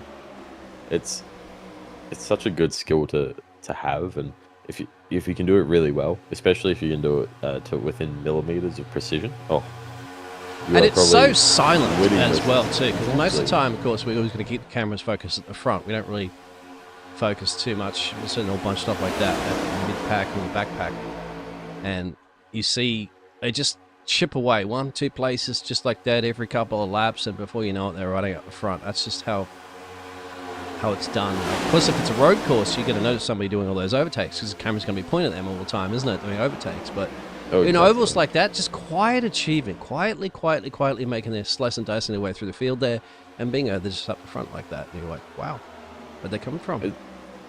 At the moment, it's all about just posturing yourself for the best run to the end of the race you can. So you're not trying to lead the most amount of laps on the night. You're not trying to, run the fastest lap times as possible as you can throughout the night. You're looking to position yourself and posture yourself in such a way that when it comes to those final 5 laps, you're in the best position to go for an attack on that race lead and get there 3 with the wide. win. As we see 3 wide, Dicey's mate. right up against the wall. The 39 out in no man's land in the middle, Yep. no support, no friends. Can't find or buy someone to work with here. Can't find a spot to slide into can't. either. I He's saw just that getting so many times absolutely today, isn't it? That middle There's lane. a gap there for him on the outside. Yeah. You got to hope you have a teammate can It go see still you there and hasn't. just join up with you, but he's not got nobody there to join up with him, and they're electing to stay on that outside line because it's giving you such a good run at the moment. Nobody's going to duck in front. And Nobody wants to let him that's in. the dangerous part that happens late into the race.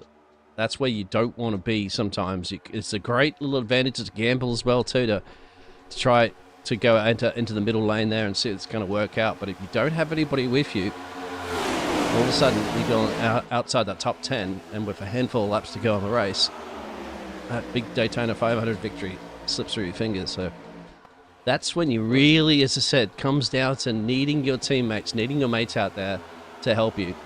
And especially as well, too, if you realize that, hey, I'm not going to be able to perhaps win this race, but I'm going to definitely push my buddy across that line first. And that's also what drivers need to do there to help their friends out there if they want to secure the victory.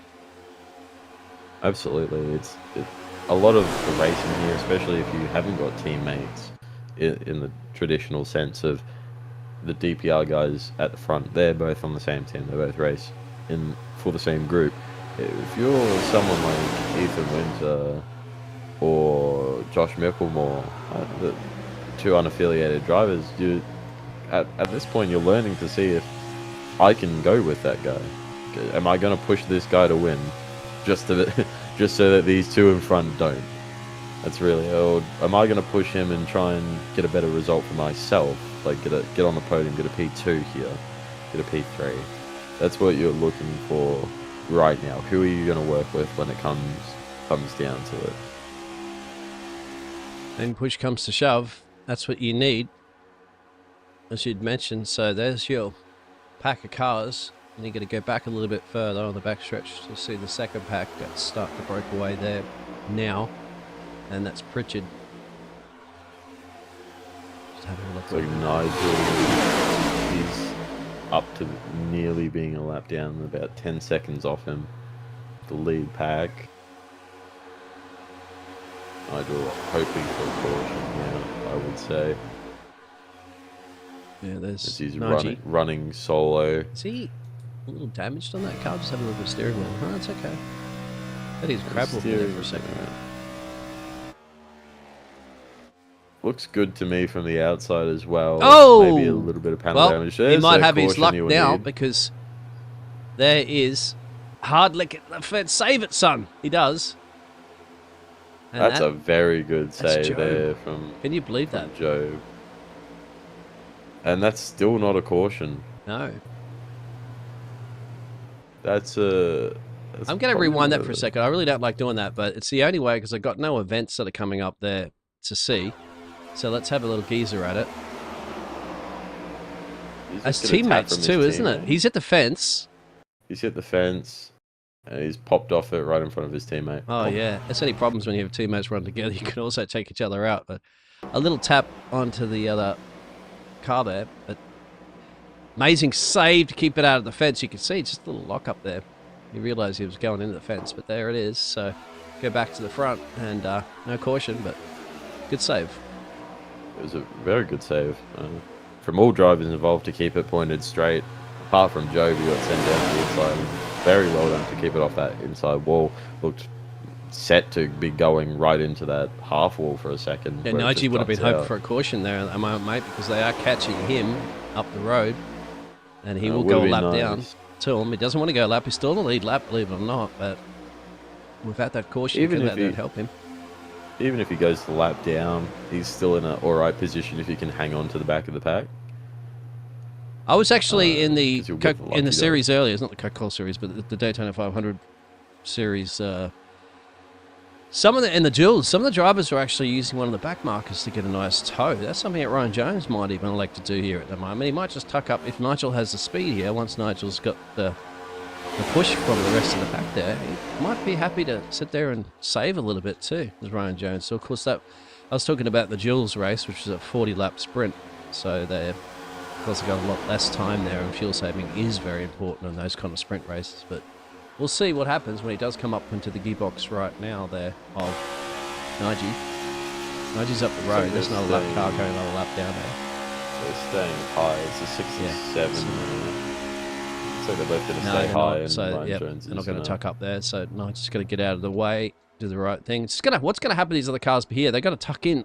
Oh, They're gonna go a bit of always line. tricky, but granted.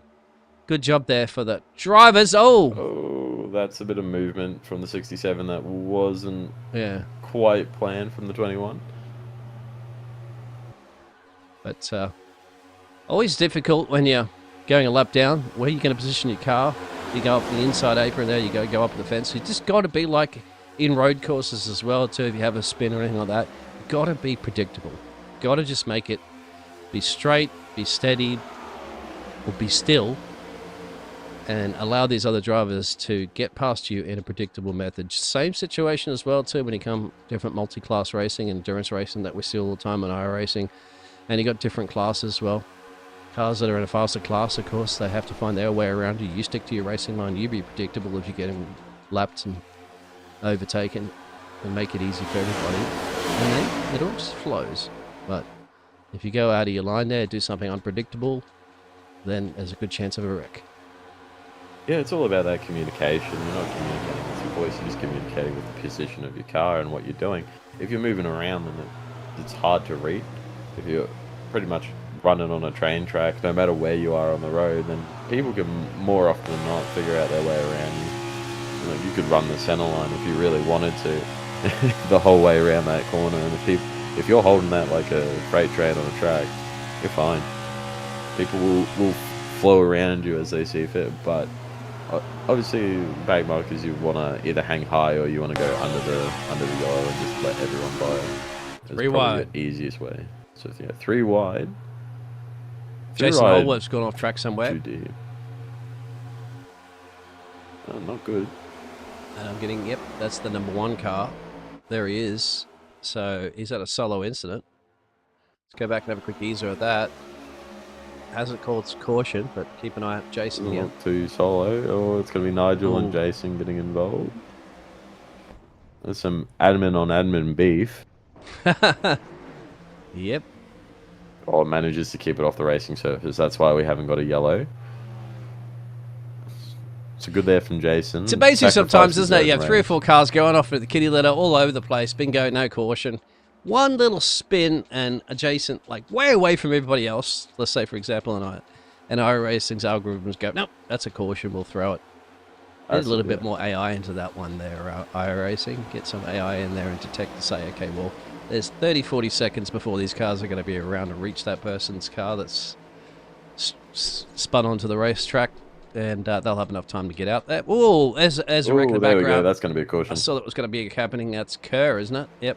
And Yeah, that's Kerr and Stelmack. Yellow flag is out. there it is. There you It's go. a They got caution. below the speed on the racing surface. So if you get too low speed-wise, that's another way of a caution coming up. And that's what those two just did, even though they weren't necessarily causing too much more of an accident. Actually, I think it may have even been the 81 that brought the yellow out more than the 34 and the 12 being sandwiched together. That's close. Look at the speed here. There, it comes up, squeezes him into the fence, and then turns it. Much more you can do there if you're Zach. Apart from, hit the brake and then you're screwed if someone's behind you. So here's the 81. It goes out to avoid at 31, and it just once again it's caught on that on the apron, doesn't he? On the inside there, get on those double lines there. There's no traction, And Branton, unfortunately, just can't, because it's just taken avoiding. He sees this, so he comes down to the left there to allow enough space. There's a car to his right, gets caught on this little grind here. A second time we've seen that. Difficult when you're in there, because it lifts up the car, of course, so you got two wheels that are kind of up and to the race surface, and another two that are down there. It's not as low as, of course, as an open wheeler, but, has he got major damage there? No, he's just trying to get back into gear there. And that's it. Yeah, as I said, it's just a very, very difficult part of the track there to get caught in that banking elevation change there. And you got to commit to it. So if you commit over the banking change and you get down low, you're generally going to be safer more than you're not. It's the same with coming back up. You gotta get up and you gotta have a bit of momentum when you're doing it. The problem lies in when you've got the unequal load on the car. So you've got your right hand tires being up higher on the bank, and then you got your left hand tires therefore not having a lot of weight put onto the wheels, and then that's where it gets a bit tricky. But I just want to elaborate. Is this a fixed setup they're running tonight or is it open? This should be open setup. Open setup, yeah. So it just depends on what everybody has done for their setups. Yeah. If it's fixed setup, you know it, but and you're not really designing the car, of course, to be running on that apron, so it's not something that you are generally planning on being there. It's just that some people's setups might benefit them a little bit more to handle that situation or not, but generally it's 6 to 1, half a dozen to another. By adjusting that too, you can also scrub off a little bit of your speed overall. Yeah. But if you have to go down there, I think most of the time, if you just commit to it, either you lose it anyway, or you end up being fine. But definitely don't want to be riding it. And this is also where iRacing starts to look bad for the graphics as well too. That I have a pet peeve with, because look how dark the cars are. You can see that certain amount of lighting there, but it is amazing because I know that they want to keep it to real life as much as possible. But if you do look at, for example, Long Beach, they've got grandstands and all the buildings have been added. They didn't laser scan the buildings. They added all those buildings. They put grandstands in places that they don't exist. It's I think they put grandstands in the pit areas. So it's a bit weird how iRacing contradict themselves sometimes and say, oh, no, we'd like to keep it as real as possible. But well, you don't really on some tracks. So why not add some more light here to Daytona? It would be nice. I do understand people wanting it to be like, oh, I want it to be as close as possible and that, but the real Daytona's not that dark. No, it's definitely not. Yeah. It's also a lot of quality of life features that would just be nice to have, even if it's just something you can have for a broadcast view, to have more effective lights on the track. That'd be great. Yeah, there's a bit of complaints, isn't there, about if you saw the Daytona 24 hour into that first turn, it was just all you see is headlights. You can't even see the cars. A lot of people complaining about that, and that's something iRacing should throw a couple little floodlights up onto that corner. And, I mean, there's got all these drivers with these fantastic liveries that people have put lots of effort into there. There's a lot of companies too that do liveries for drivers that they pay for and stuff like that. And you got nighttime races and you can't bloody see them half the time. Is a little disappointing for a platform that we pay good money for. Yeah, definitely. It'd be nice to, especially for a platform that, promotes itself and does its own streams. Yeah, and I have to put the iRacing logo on it, mate. They forced me to. Yeah. And they don't give me any money for it. They don't give you any money for it. You gotta put it on there if you're streaming it. Coca-Cola don't ask me to promote every time I'm drinking Coca-Cola. I have to wear a shirt or something that says I'm drinking Coca-Cola. By law, I have to. Anyway, I have a pet peeve with iRacing. You'll never hear me commentating on the official iRacing channel. That's for sure. I speak my mind. I just want improvements. I'm happy to help too. If they were to open certain things up and get feedback from broadcasters and things like that, I will certainly be there to help contribute to the community. But anyway, it would back certainly to be green nice. flag in a second. Sorry, mate. No, as I said, it would certainly be nice from a broadcast perspective to have the extra lighting so that you can see. and you don't have to struggle to read the liveries or the car numbers when it comes to these nighttime races, because you see that dark spot there. So myself and there's a bunch of broadcasters that I work with would all be happy. We would do lots of testing for them as well too, for league racing and and this other green things. flag. Sorry to cut you off. Green flag's back out. We're back racing here tonight at Daytona. It's going to be a pretty tame restart. Both lanes forming up pretty strong. 21's going to jump to the outside lane, abandon the 31. 42 is going to slot in to fill that gap, and then the 10's going to come back for a bit more. Dave Douglas been up here pretty consistently throughout the entire evening. Looks like one of the favourites to win here tonight. If he can keep up his good form. Early, gentlemen, but they're going to give it a shot. I'm sure that at the moment somebody's going to file in 2 by 2. Dave Jones said one up to start at the normal Daytona. It's kind of nice going into the evening here as well. Just depends too on those weather conditions, stuff like that. 3 by 3 by 3 here already. These gentlemen are eager to get some wheel-to-wheel racing as they crack that century mark. 250 miles down. We don't care anymore. We just want to race at this point, as Andrew Dyson and Ryan Jones. So they're going to slot back up into the lead of the inside line. And they'll take command back of this race. So the 22 and the 21, they get close to turning each other there. Millimeters in that. Looked like it was about to be a hook into the outside wall, similar to what we saw happen with the 12 and the 34. But that should have also brought Nigel back onto the lead lap. Or it may have been...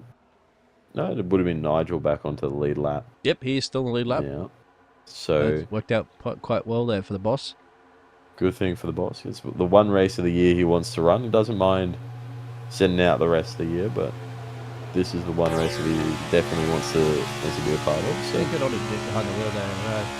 It's difficult for running leagues, a lot of work involved, stuff like that, and not a lot of league owners, managers get a chance to actually get behind the wheel there and do it. And so let's hope Nigel can get a good result. He's still in it. He certainly can still win it. He's in 31st place at the moment, making some gains back there in the 19 car. But as I said, if anything happens up front there and it all goes pear-shaped, maybe all of a sudden he's back in it. Well, Holdsworth will be the one who wants to have another caution fly relatively soon. Yes, he's just up the road. We'll give him a nice chance to go back into it. He's a lap down at the moment. Same with Lavelle. Also a lap down. That lucky dog. And if you're new to NASCAR, of course, that's if you're lap down there, the caution comes out. And if you're that last place for that position there, the last one about to be lapped, you can get that lucky dog and to see one by go back that lap. Depends how many laps you're down, of course. If you're only one lap down, you go back to the main lap that everybody's on. Just get a free lap for free, really. That's what it is, lucky dog. Yeah, lucky dog. So if you're the leading car who's the lap down, so first car on a lap down, which is Jason Holdsworth. Yeah, Jason, right here. Yeah, he would get that lucky dog if a caution was to be called now, and he stays in that position he's in. Yep. If he were 2 laps down, then he'd only go back to a single lap down. Yep. And then he'd need another caution to get back. Just wipe off your lap. It doesn't work in a way, but we can get one plus. Of course, so you're going to go a lap ahead of everybody else, but it just it's a good thing about just fairing things up. Doesn't happen on road courses, unfortunately, like that. If you go a lap down, you go a lap down. Doesn't matter. There's a caution that's called. You get cautions that's called anyway. Road races. I love NASCAR. Like, I do a lot of broadcasting for everything, really, across the board. And I know there's a lot of people in the UK, they're like, it's just turning left, it's just ovals, it's not that. I'm like, you don't realize how exciting it is and how quickly things change. And I don't know, on road courses sometimes I see races and you've got drivers up the front by 30, 40 seconds. There's not many races where that changes that drastically, per se. Exactly. But you're not going to see that too often here in NASCAR, where you're going to have somebody 30, 40 seconds up the road from everybody else, because there's generally too many cautions come into play there. Or it's just not enough that you can get that much of an advantage without having to have a dancing partner with you, especially on super speedways. Yeah, super speedways especially, probably the more turn lefty kind of tracks are super speedways, especially Daytona. You don't have a lot of tire wear. You don't have a lot of degradation overall. Like the main strategy here is working with someone and your pit stops for green flag running. Green flag That's pit stops that's the are main crucial, aren't they? thing Yeah. that Especially if Daytona you time it boils right. down I to. saw some fantastic chasing down moments earlier today as well too, where drivers were about 13, 14 seconds down the road, a separate pack, but because they boxed a little later, they hunted that front pack down and drove past them like you're passing a grandma on the freeway.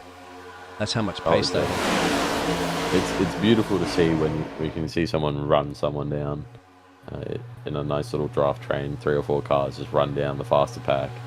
Yeah, but you need those cars together. Like I said, you got a road course and you're up the road by 30, 40 seconds. It don't make any difference. You know, you're fine. You can do that by yourself. But in this pack racing, that's what it is. It's pack racing. You've got to have somebody with you. If you're by yourself, you're not going to have that gap. Simple as that. Exactly. This racing is also quite fatiguing. You're in such close proximity to someone else for pretty much the whole night. 500 whole miles. You're pretty much bumper to bumper with someone else. Very little time. Oh, alone. big wreck. There's a big Huge. wreck. Yellow, That's the big one. That's the big one. We kind of knew it was looming. Wreck. That's a lot of cars and a lot of damage. And that's the mid-pack. Go back and kind of see where it all happens. Oh, BK Williams is everyone involved. coming in Brenton. bad out of hell. Further on backs, not slowing down for the yellows. I don't know where the crash was going to be. And this is exactly coming down to that concentration level. You said just a lapse of concentration for 1 second. Of course, there's side drafts, there's front drafts, there's drafts everywhere. Bingo. There's one damaged BK Williams. Branton was involved in this one too. He was an unfortunate victim, but this is what happens when you're running. Oh, he gets tagged from behind. When you are running that midfield. Doesn't look like too much damage there for Branton. Maybe tagged by 34 on the way down. Very hard to avoid it when the road's all pretty much jammed up like that as well. And look at that. Just the 97, 98. The 38 comes down, 98 comes down into Ruben. Oh, the 42 chose the wrong way to go. Yeah, you got a split second, of course, when you're doing this at that speed. Go, where do I go? Mate, every time this happens, it's like dives straight down to that inside. You just got to wall, point it straight at that right point. Josh grass. gets tagged. You see the wrecking still happening up the road there. We've just got to keep hugging the fence like his favourite grandma and just... Oh, I see that. And everybody's got to head down pit road now, take advantage of that situation once again, because this could be... Well, it won't be your last pitch stop for the day, for the evening. It'll probably be your second last. It would be your second Probably last. still got about one. You probably got one more, definitely, at the end of this. We head down to the poorly illuminated lit pit road. Yeah, just put a couple of floodlights behind the pit boxes that are looking down there. It'll be fine. There'll be a big So fight Aaron out of pit road. Dorman Andrew will jumping. get that one again on Ryan Jones. Aaron Dorman in the box. How are you doing, Aaron? Good evening, gents. How are we? Hello, Not too Mr. bad. Aaron. How are you? I'm doing quite well. I had a good Christmas and a good break, and thought I'd join you boys in the box for a bit of a caution about the mid-race. You're not racing tonight, Mr. Aaron. I'm in there. Oh yeah, there we are. Sorry, my apologies, mate. You're 14 positions up. There you are. And I love the livery too. It's the first time I think we're checking out your lovely livery on the side of that car there, mate. Let's have a look at that one. The Australian Wide Racing 17 machine there. A little chromey, pink chrome there. How's your race been? A little bit chaotic, just caught up in a few little incidents and just like 20 seconds of damage here, 20 seconds of damage there. I'm actually right behind my teammate, Aaron Major. We'll just go stir him up a little. Maybe not that hard. Yeah. Oh, mate. I was going to say. Yeah. Gave him a bit too much of a bump there. I didn't get him in the end, You're like, but "Wake it up, would have mate." been close. Let's get going. Yeah. So we just cracked over halfway, but plenty of time to go there. So the Aaron's not a law firm. His teammates, as you'd mentioned. What are you guys thinking? You can work together. We know that. Well, I did the 500 race earlier today, the big one, and working together, mate. If dancing partners can make all the difference, what do you got a strategy and plan here to get yourselves up into the top? We picked up a few of the solo teams in the general chat, and then we're all working together. We seem to be together most of the race, and one guy went a couple of laps down, so he's been fighting hard to get his 2 laps back. Yeah, was And that? That was Lavelle. Lavelle, yeah, Trent Lavelle. Yep. There he is. Yep, that's him. They get the lucky dog this time around as well. I think Jason got it this time by... Well, But I believe Trent yeah, didn't mate, pin, you've got so- time. Now, what about the fuel situation? Nobody was letting us know in the chat there. I'm going to keep this little secret there. But how many laps are you reckon you're getting out of a tank of your car at the moment with your Toyota? Roughly 40 laps of fuel. 40, you reckon? Yep. On green. And we've been generally going about 30 laps between cautions, so we haven't had to do a green flag stop yet. But, well, if these guys settle down for a few laps, then we can get the counter down a little bit more. We might see green flag pit stops. Are you guys going to throw any secrets out there? You going to try any undercuts or overcuts? Not at the moment. We're just trying to keep on the lead lap, keeping the main pack. It's breaking up a lot now. They've changed the aero model on iRacing, so it's a lot harder to keep in that draft. Once you drop about that half second, you just fall away. That's what the Where Coke drivers were telling me earlier today. Yeah, that little model changes. I didn't think it was that drastic, but I guess it is. Oh, we're where talking before, about the from like a Coke second, guys. you could catch back up. Humans. I noticed that you got to get a good chain here, mate, in Daytona that I saw earlier of about 4 cars. The high line or the inside line, there don't seem to be any particular difference. Still, you've got to get on that bumper. How's your temperatures, too, when you get close up? Yeah, is that something you'd be worrying Hasn't been about? too bad. Huh? If you're right in their rear bumper, they start to climb a little bit. But if you've just that kind of tenth of a second in the bubble, it's not too bad. Anyway, gents, Yep, I might about have to to go love green you now. and leave you. Yep. Good luck. Thank you. Good luck. Usually in theatre we say break a leg, but it's not something you tell a race driver. No, you don't want to break a leg as a racing driver. You've got pedals to work with, and when green flag's back out, they're going to be mashing the throttle pedal with their right foot here tonight. Maybe they don't need their left one, so maybe they could break their left foot or left leg. You can use your pedals in the steering wheel as well, too, if you have your accelerator and brake as well. I did that when my brake pedals broke years ago. Anyway, This is true. you don't feel your brake pressure, but if you do that, and the usual suspects up front there, Aaron Dyson there, Ryan Jones and Ethan Winter is now up, and then the number 9 machine is joining that party. Zach Kerr's up there as well, too, as he had to take it off into the kitty litter earlier to avoid an incident. It switches up just like that. Sam Chapman and Davey from the United States still lurking in there. He knows he wants to get this win here to represent his home country, and I don't know how far he is from Daytona down here in Florida, but certainly the Aussies want to try to get this victory here for the White Ribbon Australia Daytona 500. They would like to, because it is an Australian NASCAR eSeries, but, you know. Australian series, we're having Americans to to say, hey, game. yeah, but we were the ones running moonshine years ago to get these cars racing to today, so let's see. Oh, that is true.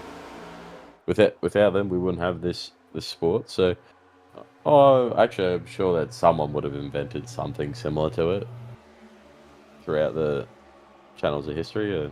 I think if For someone, the outside lane working now, see, I suppose you'll start seeing that switcheroo too. It's only taken 2 at the moment to get that really flowing.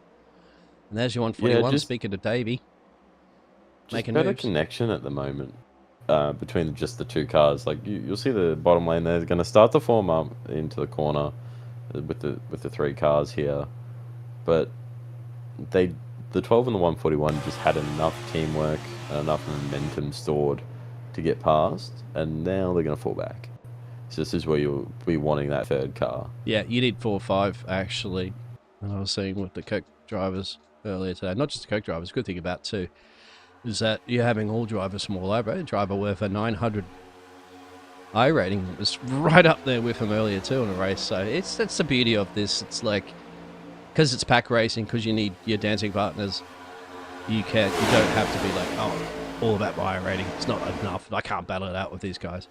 All that I rating is just how many ridiculous amount of hours that you put in there and a little bit more experience that you got. Doesn't mean you're any quicker than anybody else is, but that's not a representation of speed. But not always. I'd say it's more sometimes it definitely is. experience For the than road anything. guys, it's definitely is. Road, if you're a high I rating on road, you're probably one of the faster drivers in that series, right? Typically, that unless you're driving in a series. I know before they made the road iRacing changes, if you were an open wheel guy and you moved to GT3s, then you could tell who was high rating on the Formula side. Oh, Job in the kitty litter again. And it gets bumpy out there. Stay on the inside apron, and that's where you're going to lose it too. And he will. He shouldn't bring out the caution. Second time poor Job has been out there at the kitty litter mowing the lawn, mate. Screw it.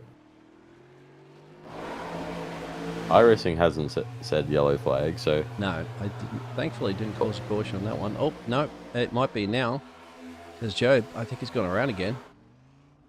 He is going slow on the track. He's off the track. Maybe because he's so slow on the track. Oh, somebody's in the it'll be fence. fine. Hard lick into the fence there.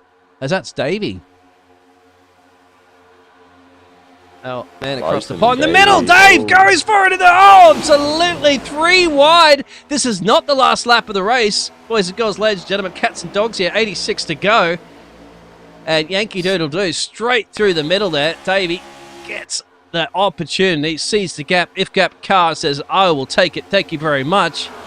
Bingo, shoots to the lead. Now that is a gamble that went 6 to 1, half a dozen to the other on that one. And the speed difference they got now, the pack of Ethan Winter.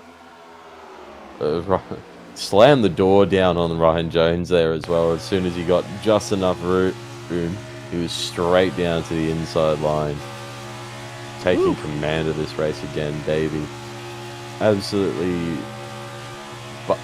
butt-clenching stuff there, really. You could pop out a diamond from, I think, about 6 or 7 of the drivers in the field. But look at these two, they're absolutely gone. Yeah, it won't be for too long.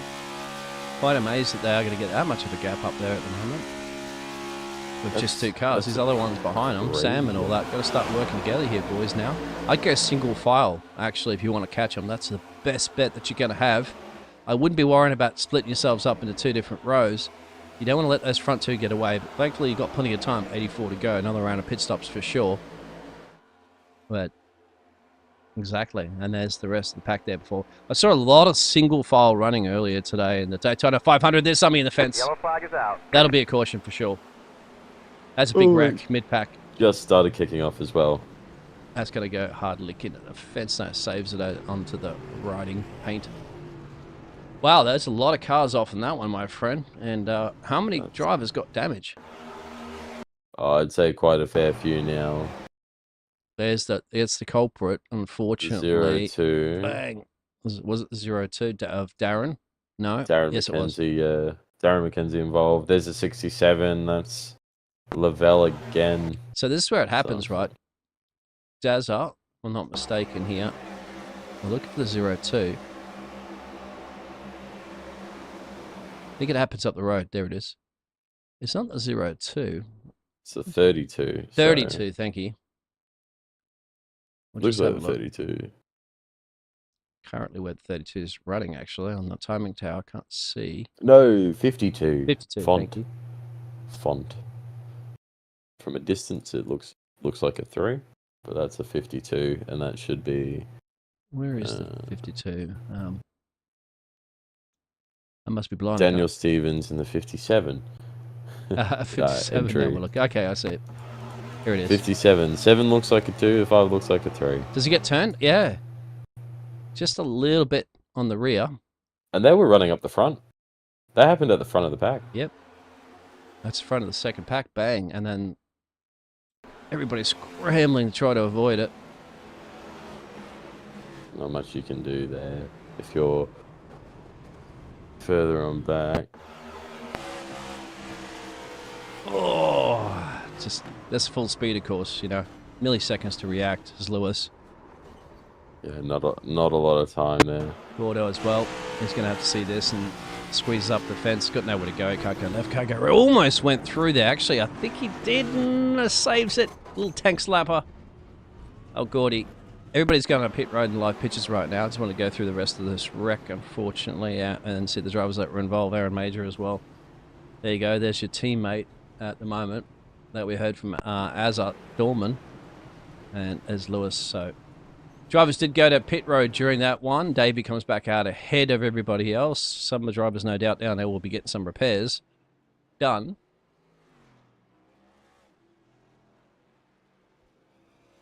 Another big one, mate. A lot of these drivers, I think, will have used their fast repairs, so we might see a few more retirements here this evening if there's significant damage to any of those cars. Didn't look too terrible. We didn't see anyone upside down, thankfully. No, even for the 500 today, I didn't see. I think one driver was on their lid. That's about it. No major. There wasn't some major wrecks. There was a couple of mid-pack wrecks that you generally see, as you said. Especially out of cautions breed cautions. You re-rack them, restack them, and you will have another caution fest. We have an 8th caution tonight. We've got about 81 laps to go as well. I was super surprised that they weren't doing that a little bit earlier, and they're going 3 wide. But, that only happens 2 wide on that one. But, yeah, I wish I could go back and have a look at the replay there of Davey. I'll see if I could find it. Davey snacks and dicing his way through the middle. That was risking it for the biscuit right there, and it paid off for him. We'll see if we can get a look at that. That's one of the moves you'd have to say of the race so far. If he comes back and wins this one, it'll be like definitely looking at that. Definitely, no. It's going to be tough to win it from here, though. You've got so many fast drivers still in the picture at the moment. You've got Davey, who's currently leading. You've got Ryan Jones behind him. You got Dyson as well. Winter, he's been hanging out up top for about 40, 50 laps now. Chapman as well, he's been around. Zach Kerr, he's been hanging out all night. Fitzroy Beaumont's clawed his way back from being in that early incident. Have a look at this. I think this is it here. This is when Dave goes for the gap in the middle. And that's bold and brave because you've got a lot of confidence, don't you, in those drivers. Look at that. I'm sure everybody's sleeping on that one. Wow. As soon as he looks towards that inside line, Zach Kerr wants to follow him. So he has no option but to commit to that inside. Yep, that's where he goes. He says, all right, faith for everybody else. Bingo. Good heads up driving there from Dyson on the outside as well. Saw the car coming from the middle and let up on the squeeze down just to make sure everyone got through safely. So, and you got to remember that's what he can see. I'll give or take how he sets it up, of course, in his racing rig. But unless he has VR and stuff like that, but mirrors. Got not a lot. Of course, you've got your spotter. That's going to be telling you whether you got a real spotter there or your in-game spotter. In-sim spotter. Got murdered if I call this a game. Letting you know how much space you have, where the car is, car right, car left. Car everywhere in his situation as well, too. But even in this case, he had the car to the right, and he had... That's a limited vision that you have, and that just shows you the skill and the mindset of these fantastic gladiators. Exactly, especially if you're running it becomes a lot nicer when you're running all like the creature comforts of the sim racing side, where we get the radar and we can see roughly where the other cars are. It's obviously not 100% one-to-one. There is some delay from the API pulling it out, but you do have like the radars, you do have spotters telling you where the cars are, so makes it a bit easy. But the pace car's off, lights out. We're ready to go again here at Daytona. We're going green at the end of the box again. You're not really going to see much from the start of the box. You're going to see a lot more from the end because of the long run down to turn 1. You don't want to let that momentum build up. Davey's going to lose out here. Ryan Jones manages to sneak on by with the help of Ethan Winter. He'll move to the lead of this race. Zach Kerr and Davey there formed up on the outside line again. These two cars had a good run before, just as a two-ship here. Looking to see if they can do it again. Now you see the 41 of Dyson getting involved. He'll hunker down on that inside line, try and provide a bit more support. But you've got a bit of a race going on here. These drivers, there may be 80 laps till the finish, but I don't think you're going to see any relenting from these guys. I think they're getting a little taste of movement now. It's just a little dress rehearsal for the main show later on. Of course, when push comes to shove in that last 10 or so laps that you need to get your movement done. It's a good indication of how many places you could potentially move in there and who's going to move with you and where you find that little grip, and there's Oh, Sam that's a into the self-clear kitty litter going big wrong. time. I can't pull up on Sam. He's dropping that many places at the moment. Sam Chapman, solo. Lucky for Sam, kept it. Let's have a look on board there from Sam. This is what happens. He just self-clears himself. He wasn't Yep. clear on the inside line. Gets sent to the Shadow Realm.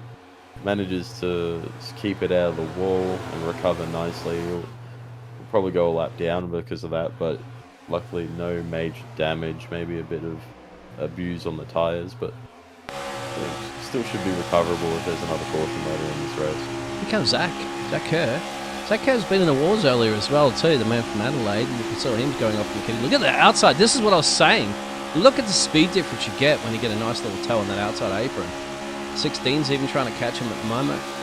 He will do that down the main straightaway. That's where it really does benefit. And they just zoomed on by like everybody else is just lifting and coasting. That's not the case. That's just you get a fantastic run when you got to get right in the gearbox. See how close they are? That's what the esports drivers were doing in the race earlier. There was nothing between them. You've got to push, push, push. A big danger part of that, of course, is that if you're doing it in a corner and you're not right on that back bumper squared, then you're turning them. Yep, and you turn to your teammate most of the time, and that's the last person you want to be turning. But it goes to show you that's where it really does Here they work. come again on the outside. Yeah. Look at this. And this is where these two are going to try the same situation. See how close they are. You've got to get into it like that. You need to be touching. You literally got to be touching, and then that speed difference you can clearly see in your pictures is massive. That's what it said. That's what the esports drivers were doing earlier.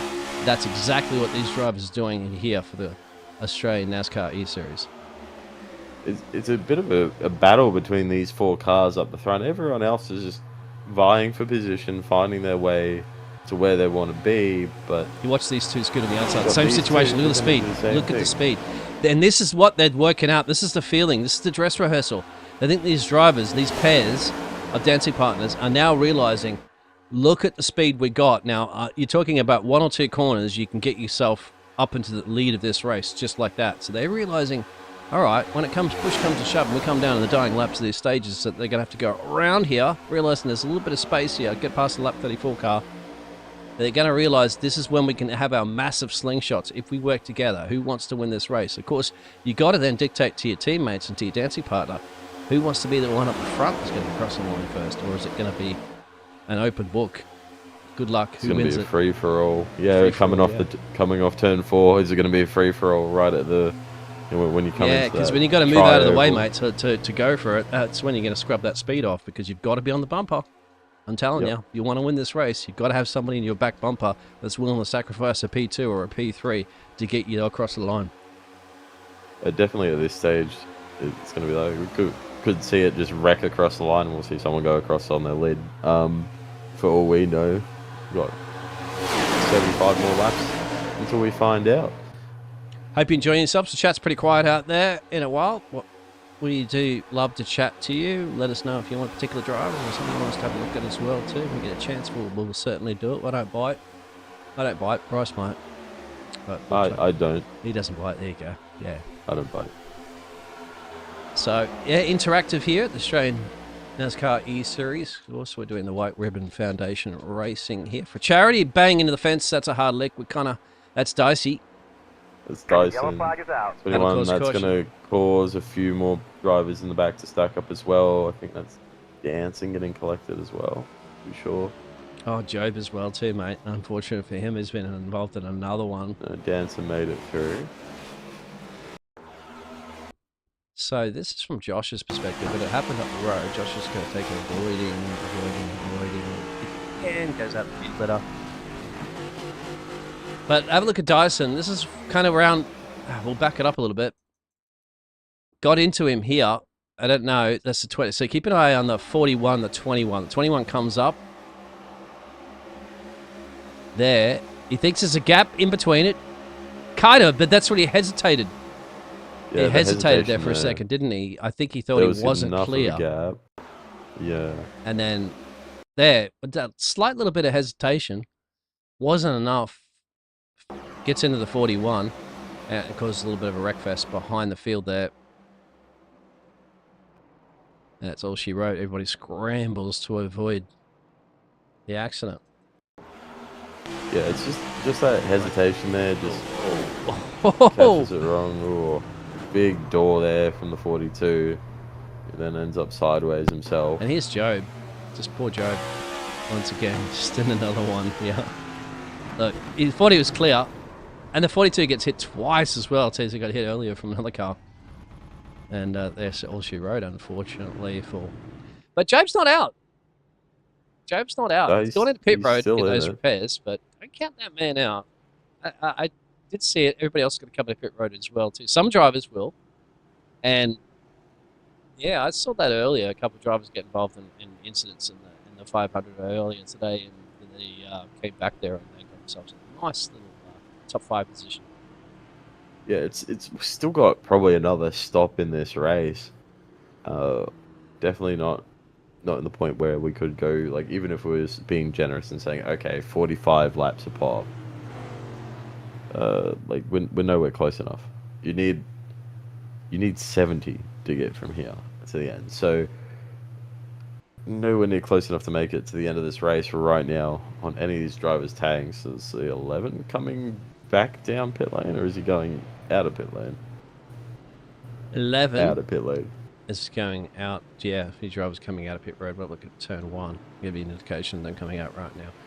Brandon Henderson elected not to come down that pit road recently, and that's not a bad strategy. Well, maybe a little early. I certainly would have done it if this was the last pit stop of the race, but he boxed back on lap 118. I was only 10 laps earlier than the rest of this field here, so there's not a major significant difference, but the big thing is now, of course, is that Brenton Henderson now has track position. Now he can, and I think it's great for the 81 machine, because he can also, if there's electing to find a dance partner out there, see how it pans out, because you've got to get yourself this experience, these evolving track conditions. Find out what it's like to get that little close fender to fender driving at the moment and see that speed difference there, and that'll help him out if he's going to be right up here with these gentlemen in 72 laps from now. Exactly. It also is probably annoying from the perspective of the 34 Chris Stelmark to have Brenton Henderson stay out, because he would have gotten a wave by this time. He would have gotten a lap back. Now he's gonna get sent away. Oh, maybe not. Not if Brenton elects to go down pit road this time by, which looks like he's Aaron's coming out. continue. Nigel's still there. They're getting some repairs ripped out of that car there. Job Johnson's getting some repairs done. Trent Lavel's getting some repairs done. All these drivers who were involved in earlier incidents chewing out those. Oh, no, actually, Brenton's coming down. Yep. So he's going to give away that track position. Maybe he missed his stall the first time by... I would have stayed out and got it. I just would have liked to run at the front runners for a bit, because there's a good chance causes to breed cautions that there will be another one, and it might give him an opportunity to head back down to pit road again. In a more advantageous position, maybe. Yeah, I mean, he's got the gas. I should have, well, unless he completely didn't get enough gas in that one, but it was 10 laps earlier he went down, which was the previous caution. So... Definitely interesting. You got now 3 Simrigs DPR cars in that outside lane. You've got the 11 of Jones, the 98 of Williams, and the 41 of Andrew Dyson, all chilling in that outside line. So it's going to put a lot of pressure on the 141 of Ola Jesnak, or Jesnak. You know. There's a number 8, Jamie, at we know that in the chat we were asking about earlier. He's running a solid race at the moment. 11 positions gained there for Jamie. Darren McKenzie's up 5. Fitzy's up 12. He was running at the front for a little bit as well too. Lewis Greathead's been involved in a couple of little wrecks. He was running at the front. He's still in it to win it here. Ruben Phillips.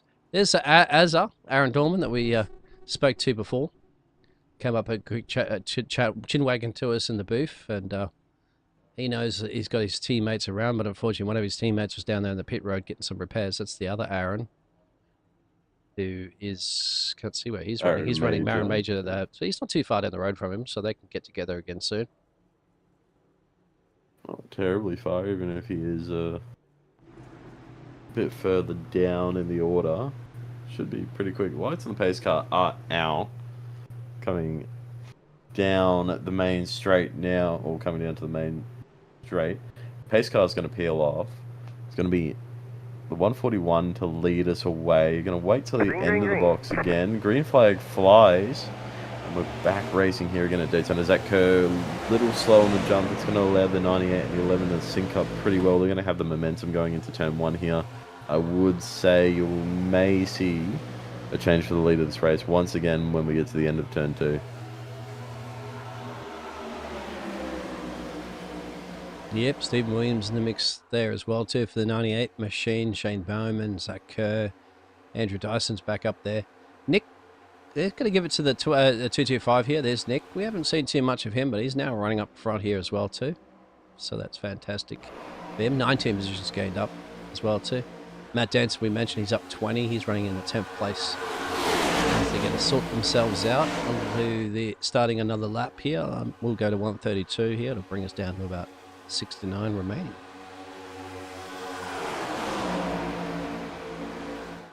$69 laps to go. It's the closing stages of this race. About 125 miles left to run. Oh, they're in just about. Yep, as the famous song would say, it's a long time to go. It's a short time to get there.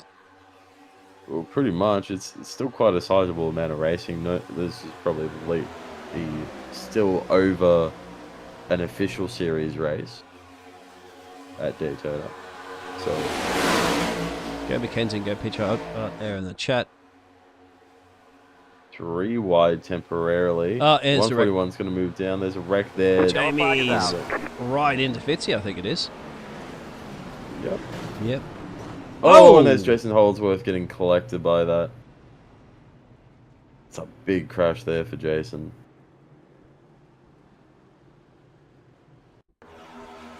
So these two come together, and this is Jamie, bang.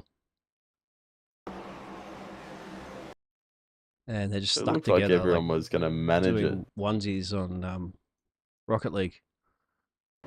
Yeah, And then watch this. They're going to get slapped hard. Whoa, by Jason, wasn't it? He comes flying in there. Tried to look at the gap, kept his foot planted on the loud pedal. And they just thought, okay, I'll try to make my way through here. Is it Jason? Yes, it is. Look, through the middle. Oh, so close. A millisecond earlier or later, he would have managed to squeeze through there, no problemo, but didn't quite work. Almost flipped on his lid, but didn't. I don't know if it did cop a lot of damage at all. Sometimes it's a little deceiving, isn't it? And iRacing, as Dave has to slow right down here to wait for the pace car to get out of the gate. There it is. Pace car's kind of had to sit there and go back into the gas station and refill up there for a second because he's had to do quite a few laps here. It does look like Holdsworth has gone down pit lane with quite a significant bit of damage, missing his left front fender. Ah, right. That right front wheel is not connected anymore. That's broken. A few more drivers coming down pit road as well too. Ryan Jones, Stephen Williams. So 2 drivers stayed out this time around. Dave stayed out, Zach Kerr stayed out. Everybody else is coming back down, looks like. Maybe they're thinking they can get it to the end somehow. Ooh, that's a stretch, isn't it? I doubt it. I significantly doubt it. And to think you're going to go green flag to the end without a caution at this late stage, I don't think so. Because it's the big race. Of course, it's the race that everybody wants to win. You're going to see 3 wide. You're going to see daring moves. And you're going to see some door banging, which is going to inevitably evolve in another caution for sure. As said, absolutely. At Coke Drivers earlier today, and the 500 I was doing, there was late cautions as well doing that one because it's the dying stages of a race. People are going to go for it, and it will breed cautions. They always do. It's no. They're not racing. They're not. They said, so no, you're no longer a racing driver if you're no longer going for the gap, and that's what's going to happen. Do you want to have a chat to anybody? Should we bring Aaron back up? No, you're somebody else you want to have a chat to real quick while we got lights on the caution? I don't know. Who do we want to talk to? We got a couple of drivers in the general chat at the moment. I guess we could ask Aaron how he's going. Drag him up. I'll drag him up. Aaron, we're going to drag up for another quick chat, mate. Sorry to cut you off there, but you're in that 19th place, mate. Couple more wrecks as things are panning later into this race. How's it going? It's going well. Just dodging accidents here and there, and yeah, a couple of the other guys have got stuck up in those ones, so they've had to be chasing a little bit of damage through the last few cautions, so it's unfortunate for them. I'm just going to have a look at the moment. We're watching you on board as that last caution happened. You see the car going up almost on its lid. I see you backed off completely, playing it safe. Let it all sort itself out. Good, actually backing off heavily. You could have come into them. Jason Holsworth, mate, he just left it absolutely planted and almost squeezed between the two cars. Couldn't quite get it done. And unfortunately copped a bit of damage. But yeah, you're still in it here at the moment, mate. Hovering around that P19 place. Where's your teammate? He's a little bit further back in P25. Yeah, he's just chasing that damage down each caution, getting a minute or so done. Yeah, So at the moment for me, it's going all right. Have you used your fast repair yet, mate? No, I haven't. I've still got that up my sleeve, so hopefully a lot of other people have burnt through theirs with a little bit of the chaos that's going on. I think they have, mate. There is a lot of drivers. There's still a few drivers out there chipping repairs out. Poor Nige, mate, boss man. He's spent a lot of time in pit road of late, but it's good to see him behind the wheel, getting a chance to get this race done for charity. So yeah, Nigel doesn't often get to race, so it's good to see him in the car. And well, thanks for the chat, mate. You don't mind if we pull you up every once in a while under the cautions, do you? No, go for it. All right, thank you. We'll pull you back down with your teammate, and good luck for the rest of the race. All right. Thank you, gentlemen. There you go. So chat to do it, Mr. Aaron Dolman. You'll hear him also commentating races as well. It will. He's one of the regular commentators throughout the season, I think. What series is he doing with you? The truck? I'll be doing some of them for sure there with Azza, the bloke. Yeah. Well, let's get chipping through it again. Cautions breed cautions to see if we can get a couple of green flag laps under our belt. We don't want to turn it into an absolute caution fest. Considering so much fantastic green flag racing we've been having for the majority of the race earlier. We have some fantastic great stints here of good 40 laps or so. Let's get a chunk of them in there and get screaming to wrap this one up on your Sunday night, or in the States, your Saturday? Sunday morning. Yeah, Sunday morning. In the UK as well too. Carl? Yeah. Green Green flag. flag coming out. It's going to be same old, same old. 141's going to be leading us down to turn 1. No real attack from the outside line. Here it comes. Andrew Dyson giving it a massive push to the 12 of Zach Kerr, who instantly drops down to the inside line. Not pushing him anymore. We just left him. Moved out. 11's going to jump up to the outside line, and we're going to have a bit more of this back and forth between these 4 cars in particular. You can see how dirty these cars are getting as they're running behind each other, just picking up all the rubber. 3 wide now. Zach Kerr trying to control both lanes, doesn't have the speed to do it, drops down to the inside. Lots of movement there between those drivers. Nick Bottrell managing his way to the lead of the outside line. Dyson, massive bump there. Yeah, that's what you'll see. That's the esports driving right there. These gentlemen are mimicking perfectly. That's what you need to be doing. You've got to get right into them. Got to give them a nice little heavy bump like that. That's what you'll see. That's when you see championship racing. These drivers are racing like they should be in the Coke eSports series. They're certainly skilled enough. We just don't have the time, of course, and the crazy hours that you'd have to do it as well too. But hey, we've got our own Aussie series, and as you said too, ping difference is quite significant when you are talking about US servers. Especially with the old Road to Pro schedule, it's pretty hard for any Australian to run it unless you had the luxury of being available in the mornings. Most of us aren't, because we work regular 9 to 5, so having our own series here in Australia is pretty good. Yeah, the best of the Aussies, mate. We can claim that one because we do have the best of the Australian drivers in the world right here. Well, we do quite a bit. We even have the best of the Kiwis in real NASCAR, of course. SVG was racing last season for a bit. He was racing with us last season for a little bit. Yeah, he's got his real-life commitments, and no doubt he'll be actually flying into Daytona right now for the Jewels this week in the big Daytona 500 race in Florida. Yeah, that he will. Crazy hours of the morning to be up for the so much to come race with us, so we appreciate every single one of them who do. Yeah, maybe later in the season again too, when the NASCAR, real life NASCAR wraps itself up, they might come join us again. Who knows? We can't expect anyone here on a tight real life racing schedule to come and race. I mean, unless Max Verstappen, but he doesn't like getting behind these cars. Max, he'll jump in a racing rig any minute of the day he can, even between Formula One races. Yeah, he just loves being in the sim. I think he just likes racing, that guy. I'd love to see him on a NASCAR. It'd still be quick. It's naturally born quick. I think it'd be interesting. I'd like to see Dan Ricciardo. I think Daniel Ricciardo should go on a NASCAR, man. I said that ages ago. I said it should go on Indy or NASCAR because it's popular in the States. Let's see. I think if he went to Indy, it'd be a very good career move. Yeah.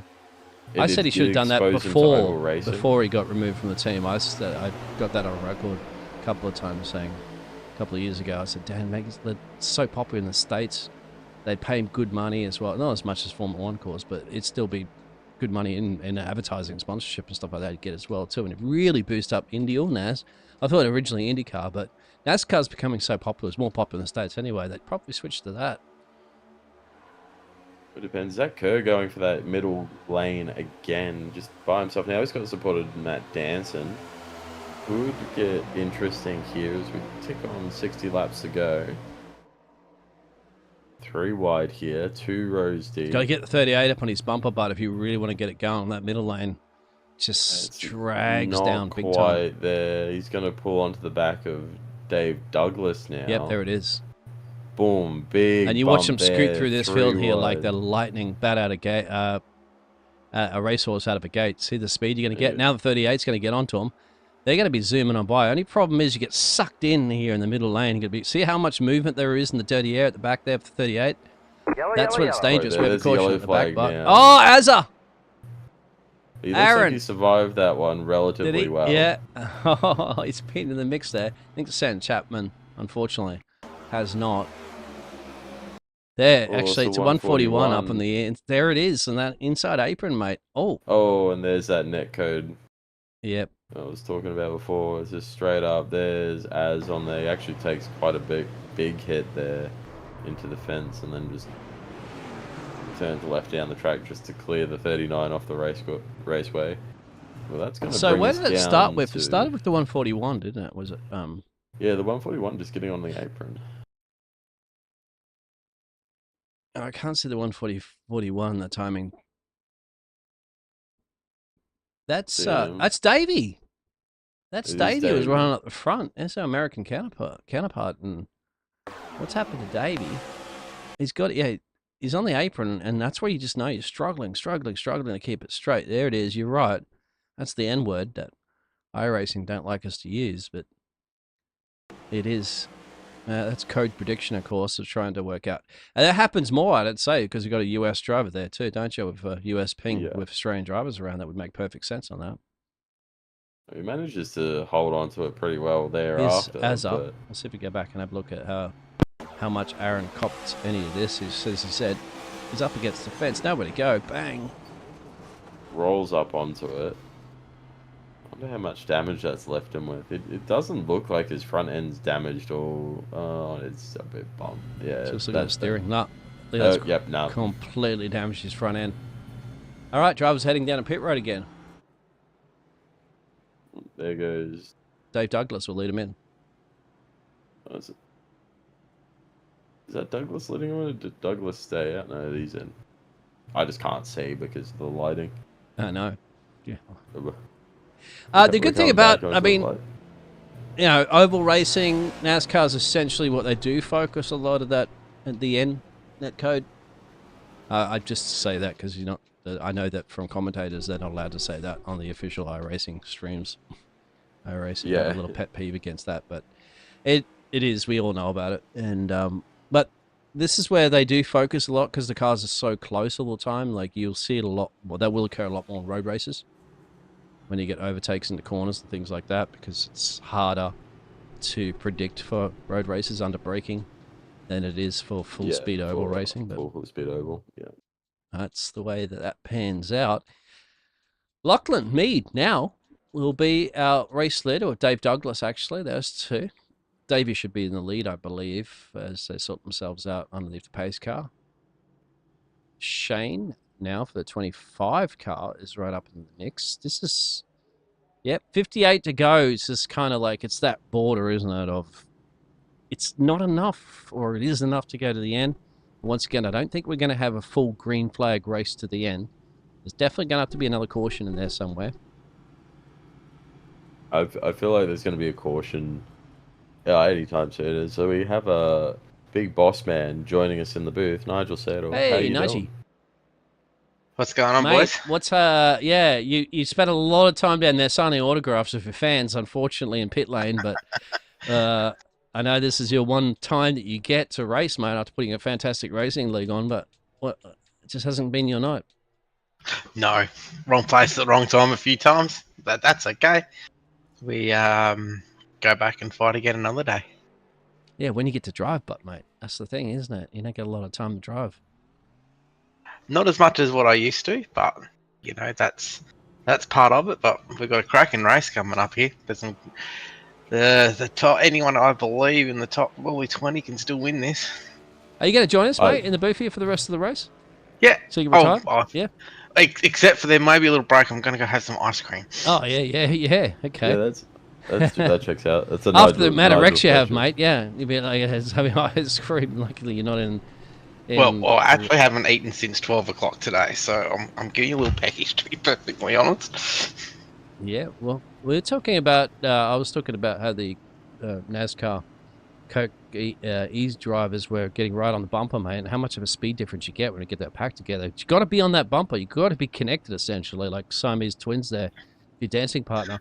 That should get some serious speed, isn't it? And not push through the corners either. So as you head into the corner, you just back off a little bit, and even sometimes you even put a little bit of brake on as you come out of the corner, so the car behind can connect to you, so you can get a little bit faster as well. You got any predictions, mate, here with 57, 56 to go? Oh, well, it can be anyone. With Tom Pritchard is usually really good in super speedways in the 6. He's usually right up the front towards the end. He's got his teammate behind him, Mackenzie. They'll be pushing along. Zach Kerr, he's a bit of a wild horse as well. He can take it out. Matt Danson, after a troubling start, he's there. But Dave Douglas, he always seems to be there at the end. But the only one that I always think is you just got to watch out for is in the 6, the 06 and Ruben Phelps. He's always there at the end somewhere, and he always makes it. I'm not sure how. Yeah, well, he's there. They're all in it. We won't see the livery soon enough. All that gum call kicked up over them after they've done so many miles. About to go green again. Let's go. Green's out. Green flag.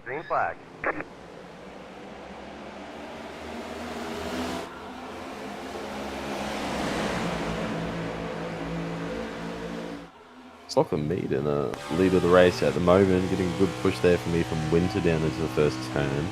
25 has just appeared in the front of the pack for, I think, the first time tonight, getting a massive push by Andrew Dyson. As they're getting a bit antsy on the top line, bit of fishtailing back and forth, trying to figure it out. That middle line's opening up again. That looks like Danson? Yeah, Matt Danson trying to find a way. No, it's not Danson, it's Douglas. The 25 is getting absolutely shoved forward here by... Push it that much, mate. Exactly in the corners. You heard it from the boss man. Give him a push down the main straightaway, side by side. Shane and Andrew for the lead there. Going to scrub off so much speed there because he's got nobody pushing on. But there, and the outside. There's the 21 of Lachlan. Getting a huge push for the 22, taking advantage of that one. This is exactly what drivers need to be. 3 wide in the background. Somebody's into the fence there, scraping off a ton of speed. Drivers are driving like it's the last 10 laps of this race. We still have 55 to go, gentlemen.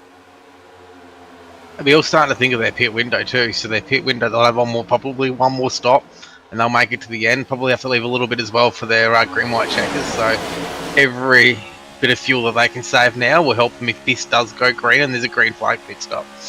How many green-white checkers will we have this evening, mate? That'd be 3. 3, okay. All right. Ooh, yeah.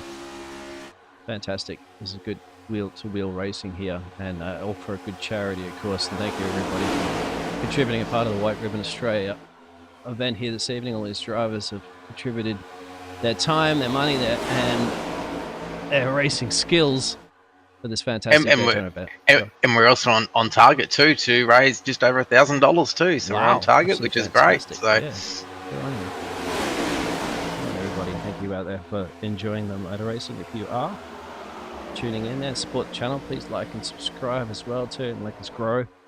We're at 2.7k subscribers, and support the Aussies. Thunder from Down Under, powerhouse, driving the Yank tanks of NASCAR.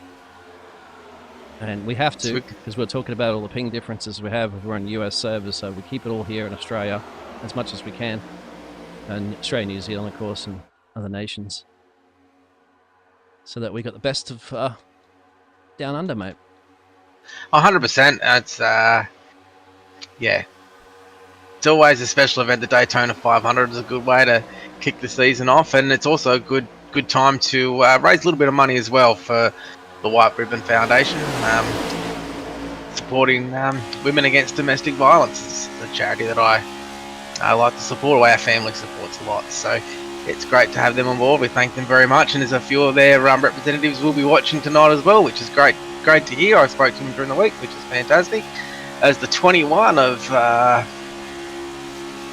21, I'm looking at the Wood Brothers car of Lachlan Mead. He's getting that high line to work there, as Zach Kerr from Nexus Esports on the bottom. Both of those drivers will be featured in the ANC Championships starting next Sunday night in Daytona as we go 3 wide.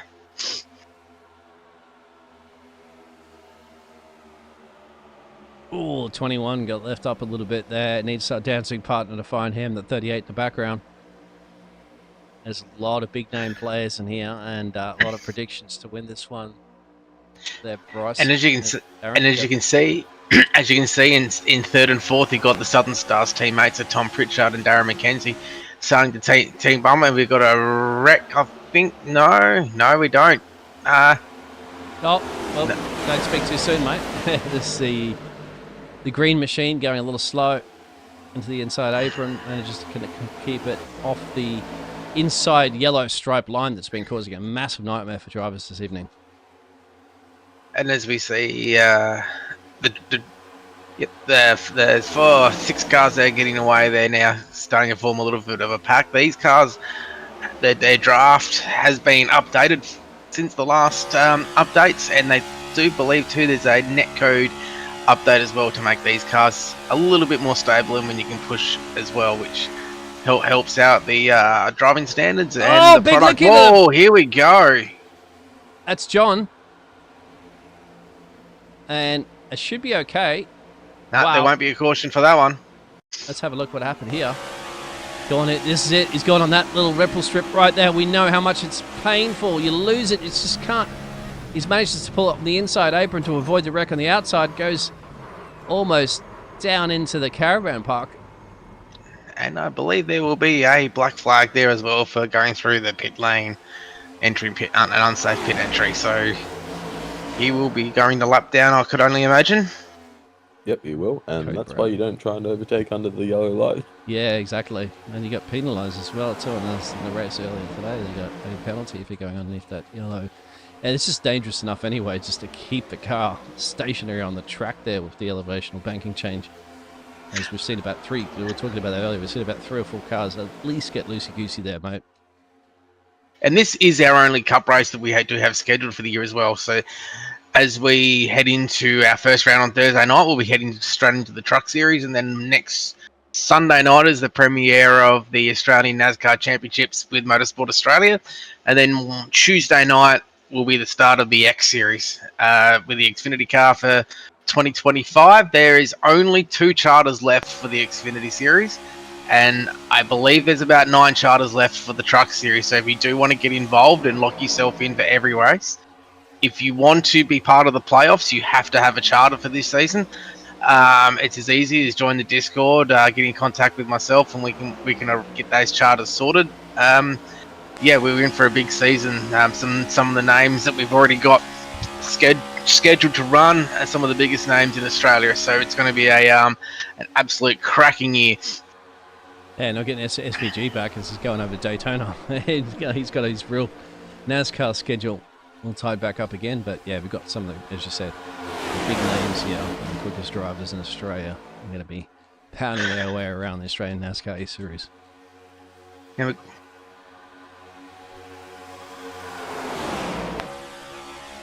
here we go, back on the front. Lachlan Mead, he's trying to get this eye line to work with his 4 cars behind him at the moment. Now Dave Douglas is trying to give him a push from behind. He's very experienced at this side of kind of racing, Dave Douglas. He's now with the Nitro team, driver for the ANC. He's been a driver that's been signed up over the off-season. And also, too, some of the teams that will be featuring this year, Project 36, have got 4 drivers. I believe it's 4, maybe 5. If you're in the YouTube, please correct me. In the truck series, we've also got that curve from Nexus. We've got some of the Southern Stars being represented. We've got who else have we got lined up for this year? Some of our returning teams. I'll load them up for everyone to see. We've got BBS Esports from Ethan Wins from Lachlan Mead. They're coming back with us. Valve Esports. There's Carl, Jamie, and Nick Bottrell from those guys. There could be a couple more. I could be wrong. Update me on the YouTube. Matt Danson from Altus Esports will be there. We'll also have some Cobalt Racing. Those boys will be represented by Ben Henniker, Shane Bowen, and Alex Sherrinder. And we've also got Aaron Dorman and the crew from our Australian-wide racing that will be joining us this year as well. So we've got a massive lineup of drivers. Crucial stages of this race right now there, Bryce. Don't you imagine that we have to expect probably one more pit stop, 45 laps to go? Absolutely. There's going to be another pit stop soon here tonight. Probably not right on 40 to go. We're probably going to see it around maybe 30, maybe 25, depending on how long they've got on the fuel tank. I can't see when their last pit, but going off memory from when the last 142. Yeah, 142 was the last caution. So you could see drivers coming as late as 20 to go. As that outside lane working, once they push together really hard, as you can see. There's Davey back in the mix there, the man from the United States of America. Most definitely wanting to win his home race if he can and spoil the party from all the Aussies. But he's got to get past Davey and Ryan there, and if it all pans out this evening, Zach Kerr, of course, Andrew Dyson, Mac Danson, Tom Pritchard, all some big names here, all capable of winning this race. But those next pit stops, if we go on the green, are going to be absolutely crucial. Look at the speed difference as they go bumper car down the backstretch. Absolutely. You can see how slow Brian Jones was when he was by himself. He gets a big push there from Dyson now, and they'll hook up again to make their way back to the front. But this top line's starting to look ever so more and more stacked, really. You got Davies and right behind Douglas. You got Zach Kerr behind him. They've been putting in good work the last 100 laps or so together as a package. So they're going to come down really hard on Matt Danson there, not give him much room to work with. Very sketchy there. Danson able to recover it. Quality driver Danson had no trouble dealing with that. You can see he doesn't want to get out of this train. He wants to keep pushing it. You might see Ryan Jones dart up in a second, because I would not put it past him and Dyson to go for the outside move again. Well, you've got the teammates now, Bryce, and this is where the everyone's starting to line up and get their alliances with teams and their own drivers intact. Because I know the top 4 drivers, Dave Douglas, Dave, I call him Davo. And we've got a yellows that's just come out as well. Just trying to see where that caution was at. Maybe. Don't think it was John Flanagan. I was back on lap 151. Number 4 stopped on the track somewhere. That's Lachlan Mead. No, that's in pit lane. If you got your eyes on that one for us. Lachlan Mead it is. He must have towed. I think this is Lachlan Mead going into the escape road. It's not the Daytona 24, mate. It's the oval. What happened to Lachlan? So he comes off the Oh, here exit it of is. 4 and gets a hook from Yeah. Oh, with across the start finish Winters line behind, too. just Hardly across the can the start. fence. Yeah, that's not. They're just pushing each other a bit too hard. Teammates too. Go back and have a look at Yeah, that one. just Yeah, trying to just- get that little there advantage it that is. just didn't quite work. Bang. In the 9, Marcus Ambrose 9 livery, that one there from the DeWalt. He won 3 races with that. If my memory serves me correct. Watkins Glen he won twice, and I think it was Sonoma he won as well in that livery as well. So correct me if I'm wrong in the chat. We'll go to the chat in a minute. We'll answer some of these questions and stuff like that in there. Notably, all of those victories were on road courses. 100%. Except I think off the top of my head, I think Marcos set the track record for Michigan for a fair few years. I think he did. Can't remember.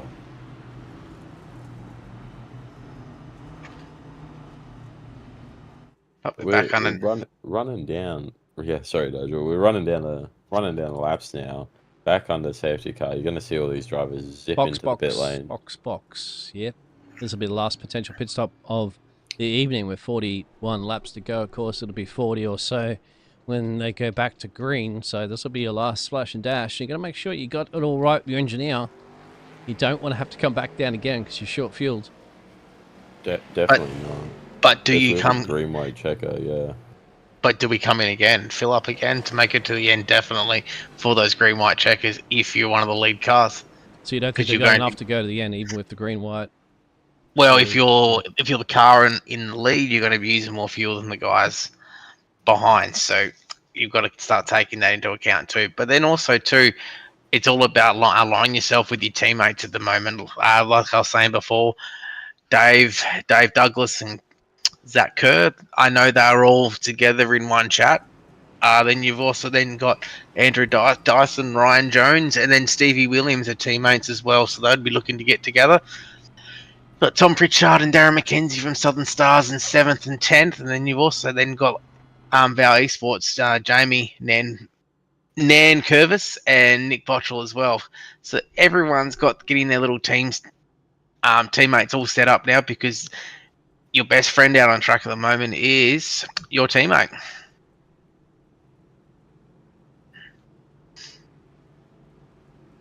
At the moment, yeah, it's also going to be interesting when it comes to the fuel situation, just because you got the overtime. So you get your green white checker 1. Probably got enough fuel to do that.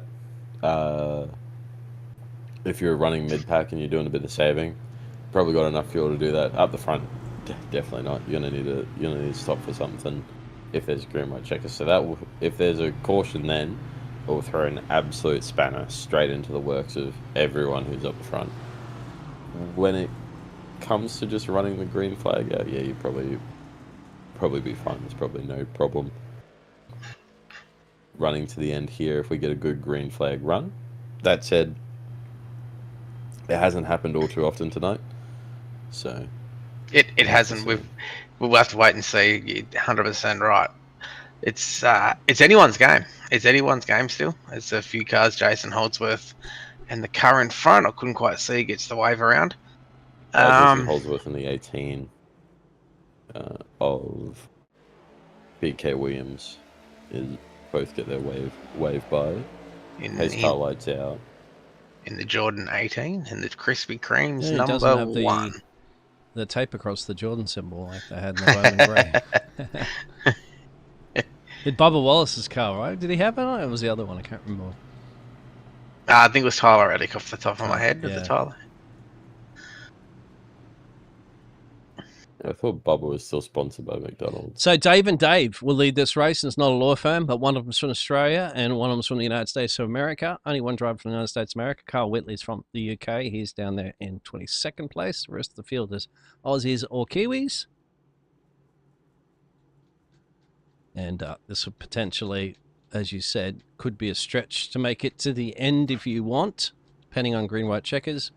Or will we have another pit stop? But we do know cautions breed cautions, and And I everybody think has to we'll go for spend gold. about 15 laps racing here, and then we'll get another caution. I think we'll get another caution, then it's going to heat up, and I wouldn't be too surprised if you're going to see some three wide at the front ones in the last 20 laps to go.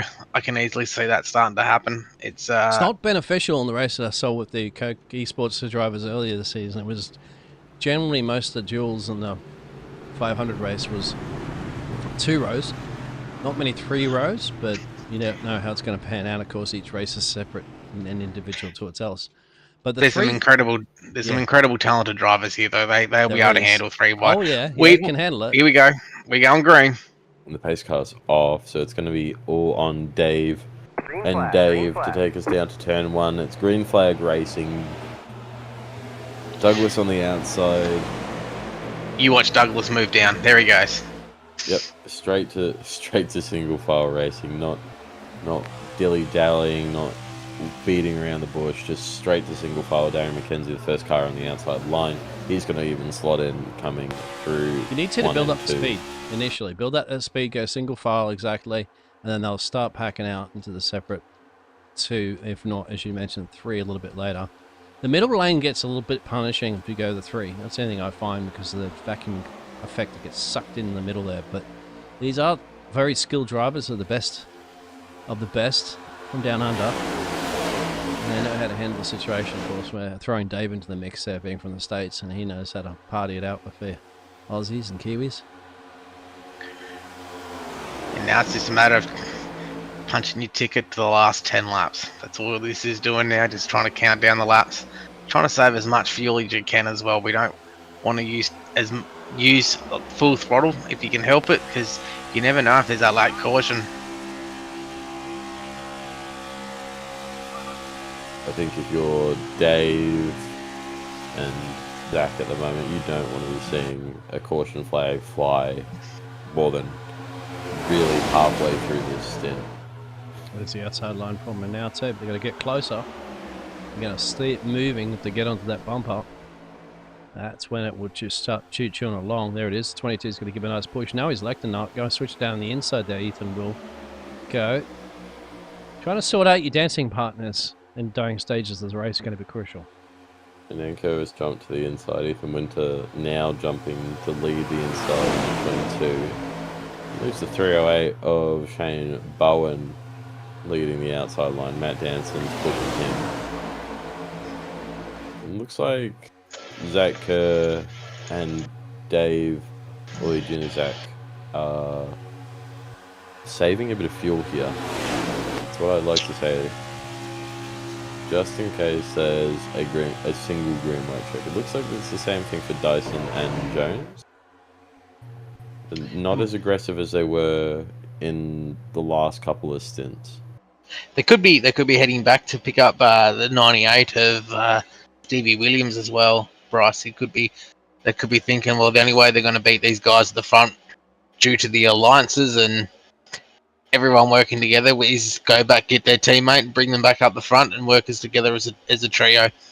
Quite possibly. I'd say it's a combination of both. The slowing down helps them save fuel, and it also allows Stevie to get back towards them, even if they're not entirely doing it just so he catches up. Out there at the moment there, Willow TV says he wants to get an update on his childhood sim racing hero right here, Mr. Matt Danson.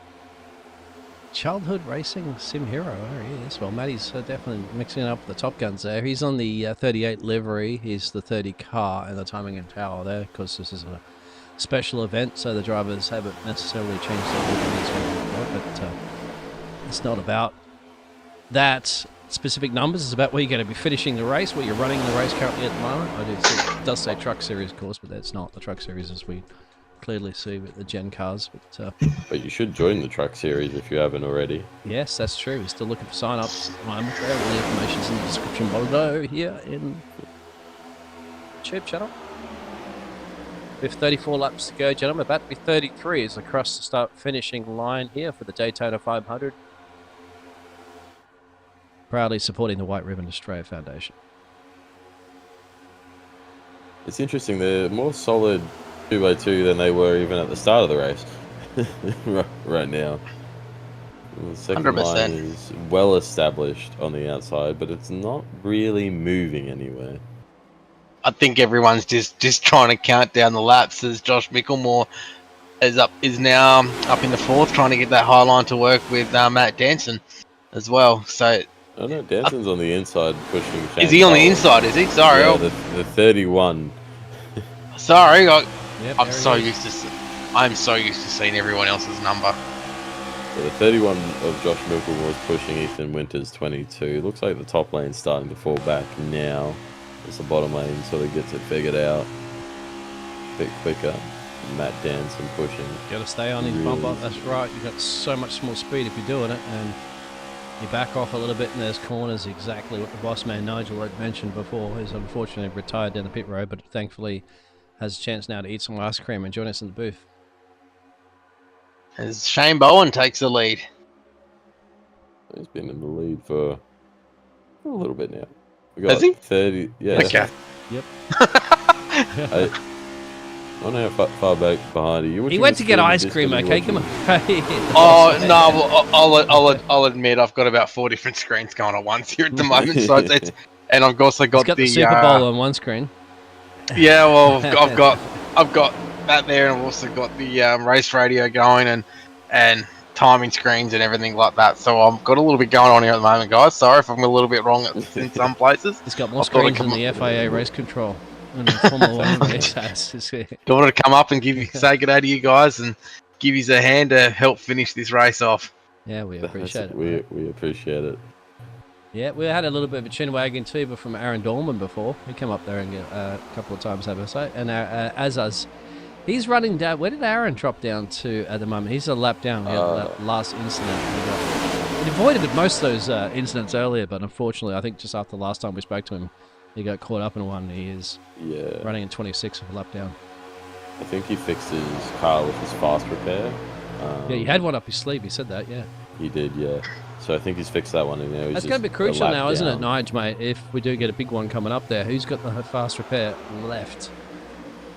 And who's incident points too? Yes. Who's got them left? And we've got a question in the YouTube chat from Sam Smith. How far off $1,000 is the donation total? We're just at 700 at the moment, Sam. There's a few big more donations to come in. Sam is one of our ANC drivers. And yeah, get to hit the link there. Support a fantastic charity, of course, for the White Ribbon Australia. There, it's a good cause there, and let's see if we can crack that 1K mark there. And hopefully, the information's in that description there. Yeah, post the link there. 100%. So yeah, Sam is one of our drivers who's come on with us late last year, I believe. I could be wrong, Sam. I could be a bit earlier. I remember Sam Smith. Good to see you back on the car there, Sam. You'll be joining us. I've raced Sam a fair few times in officials. A great driver, a great person, and it's great to have him in the series. So yeah, we're not too far off the 1,000, so keep those donations coming in. Yep, these drivers had to gruel themselves out for 200 laps here for a good charity event, so let's get behind them.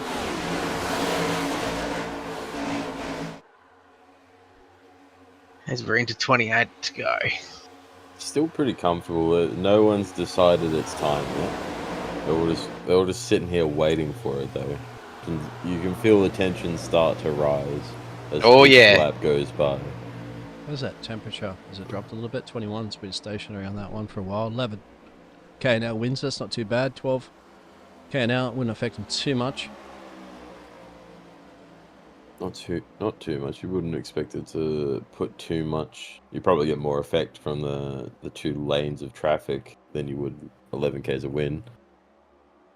Happy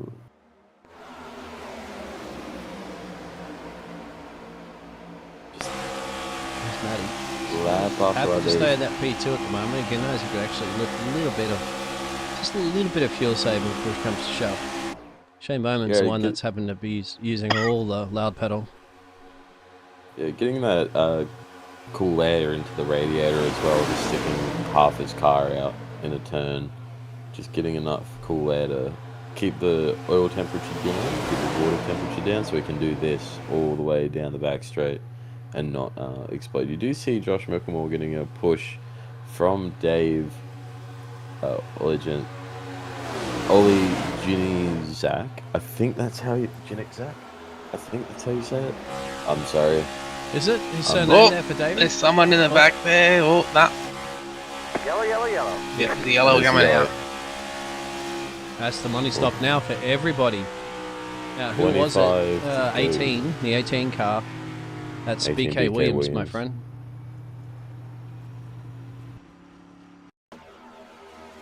Let's have a look what's happened here. There, big hard lick into the 22. So it was manageable, but the 22 was coming down, so he got into the 22, and bang, that's all she wrote. Because he could find the only Oh, car that's that's at the middle of the tarmac goes straight into. That's just unfortunate. Nick It's Quattro. Nick gets bang. This is where Nick gets a hard lick into the fence here. Yeah.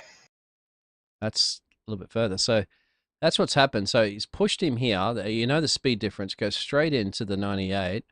225 here. So he's coming down. That's the 98 coming down, but goes straight. The 225 kind of turns into him a little bit of a racing incident. And then watch this. It goes big, hard tangle from the 41 twice, and then bang into the fence. And Nick's got to hope he has a fast repair up his sleeve, because that's going to take a bit to repair. And there's some further You can damage. see his down the front road. fender fly off there. Cool. Yeah, it's got to be pit stops for sure. Last chance, possibly, for a pit stop for a lot of these drivers. Who's going to go in and you got to be perfect right now. Shane Bowen's in. Shane Bowen's in. Yep. Danson out though. Danson Maddie stayed out. outside Jamie with stayed Ian out. That's going to be Curtis. interesting here. Track position you can get for sure. They're banking on it not having green white checker.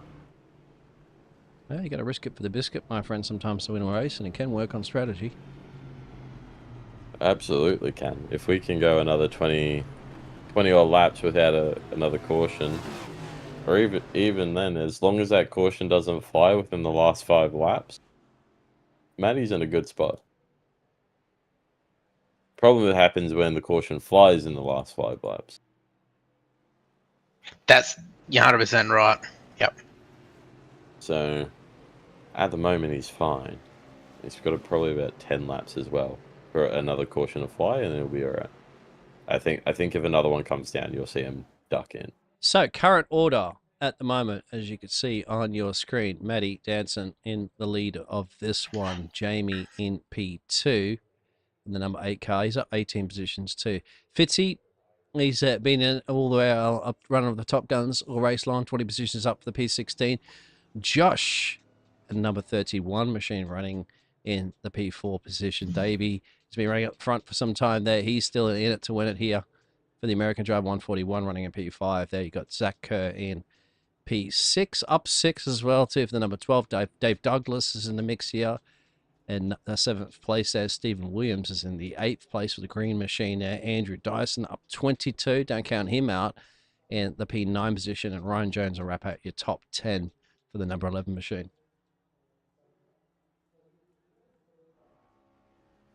Big shout to Jason Holdsworth for being 19th after his escapade into the sky a little earlier, and the massive damage that caused his car.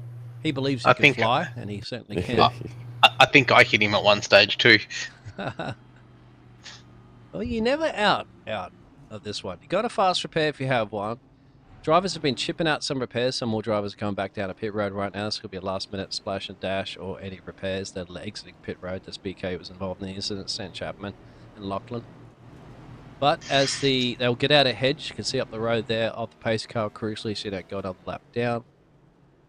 You go down to Aaron Dorman at the moment. He is a lap down, and everybody behind him is a lap down. Aside from that, but the other 25 drivers up the road are all in the lead lap. We got a probably 23 lap dash to the end. Yeah, absolutely. 23 laps when we go back racing. Just no caution first, gentlemen. I had qualifiers Yeah. this week for 30 laps, and some of them took forever to get done. So let's cross our fingers that we get some good sprint racing to the end here. We do have a time limit on this race, 4 hour and 30-minute maximum length of run. We're currently sitting at 3 hours elapsed in the session, so That's not bad for hopefully a it doesn't Daytona take race none. to be a full Daytona Yeah, race, to be 3 hours. Daytona 500 race to be 3 hours is the norm. Yeah. Because you won't have a Daytona race that doesn't go caution free. Good luck on that one. I've never seen one in my life, and anything's going to happen. Doesn't happen in the real world.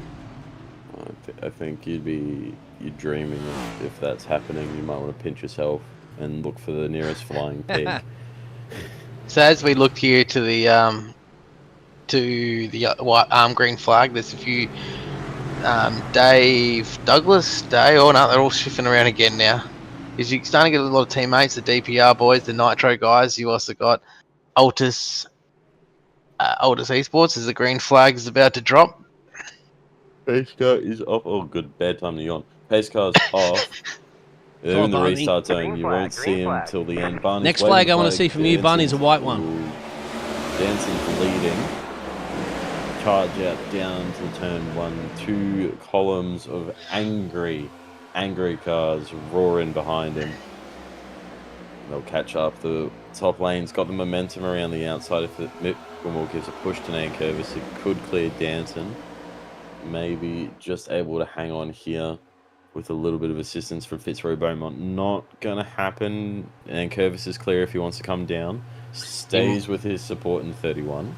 You might find here too, though, that once the 12 and the 31 cleared Danson, then they might come down to help each other out. But it looks like it's not going to happen.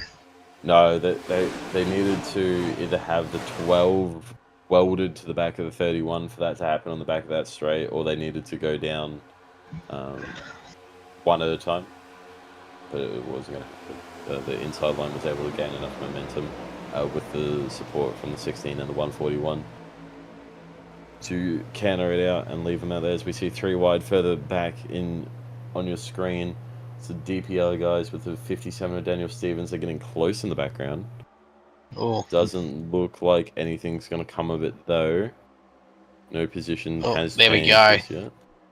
Yeah, but somebody's got to pick up poor Zach at the moment. Is going to be left alone. Will Zach like to top up? No, he's going to get that nice push. He's going to take it behind Jamie. Then you've got teammates now, Josh Micklemore and Dave Douglas there together on the outside. Stevie Williams as well, pushing them as well. So then those guys won't take long, I don't think, until they'll be back, unless there's a few drivers get... Oh, There goes Zach's that like curve go for a out. move around the outside. Yeah. Danson's moving with him. So Fitzroy Beaumont's going to take up the position of pushing Nankervis around the track. Zach Kerr's going to clear. Same with Danson. They're just out in front right now. Outside line has the momentum.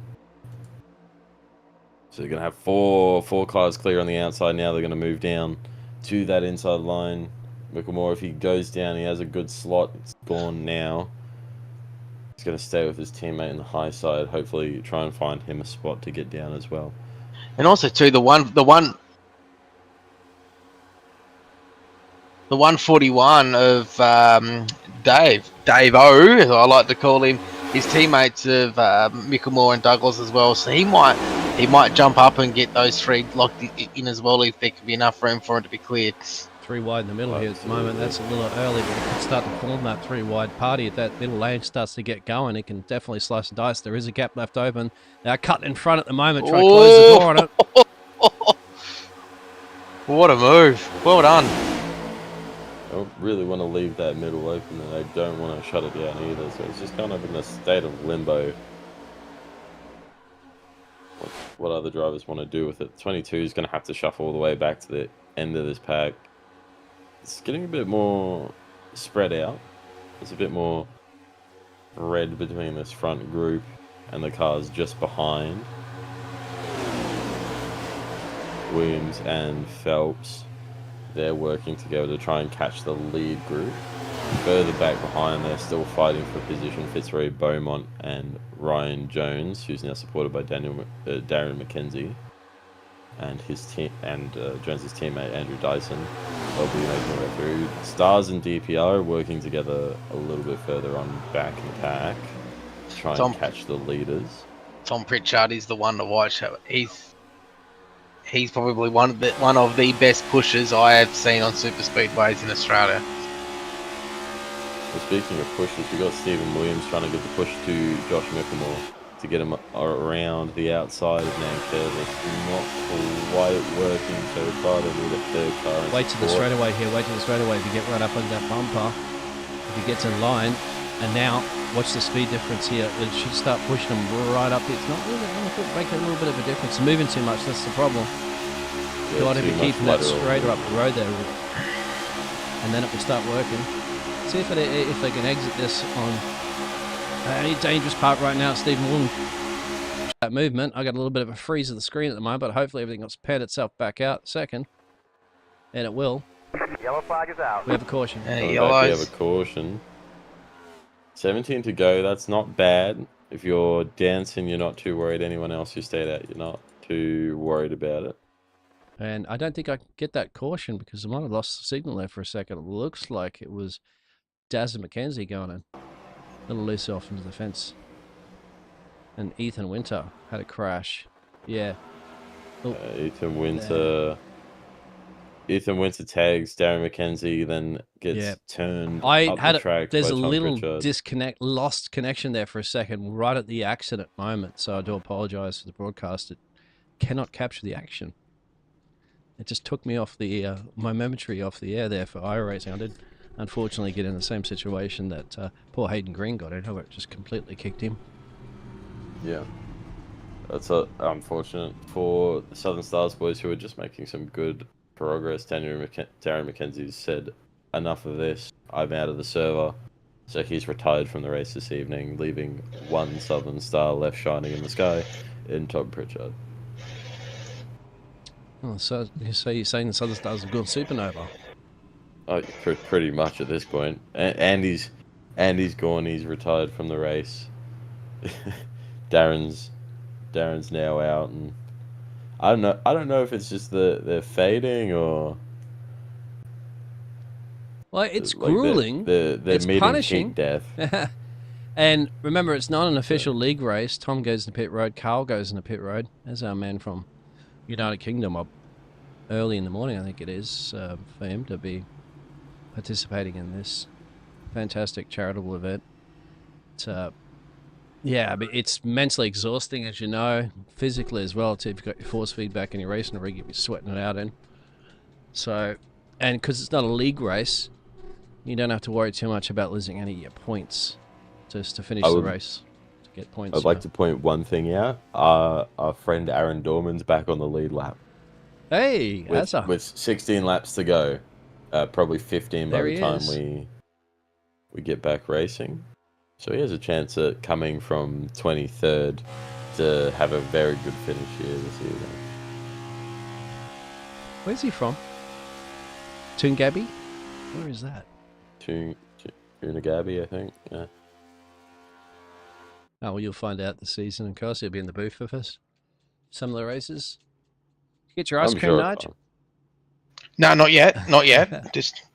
You got 16 laps now. You're gonna have to wait 16 laps now, mate. 15 laps or so. That's okay. That's okay. No, a few little things going on here and there, which is fine. But we're counting down the laps. 15 to go, 14 to go. I think when we go green. Yeah, last 10 laps you can start moving, and all the drivers are capable of doing it. So if you're back there with Andrew Dyson, Ryan Jones, Ruben Phillips, you've got to start getting your dancer partner to start moving your way up there through and go the high lane or the low line, and perhaps get that middle lane going as well too. So that's when you've got to start doing it, because you get under that 10 to go, it's going to be a little bit more difficult to start moving through. You'd be kind of basically praying for a caution or praying for a wreck up the road to gain those places.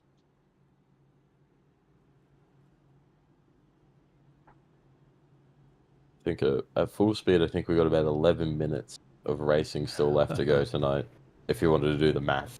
Sam Chapman out there, which I agree with this one. Can I donate for a fast repair, he says. I did a charity event with James for the Jimmy Broadbent mental health charity event. They raised about $500,000 US on that. And what they interestingly did was they allowed people for donations, and it told race control to send a drive-through penalty for drivers, any of the drivers that they wanted to drive-through penalty. Of course, Max Verstappen's team kept getting drive-throughs a lot, and it was very interesting.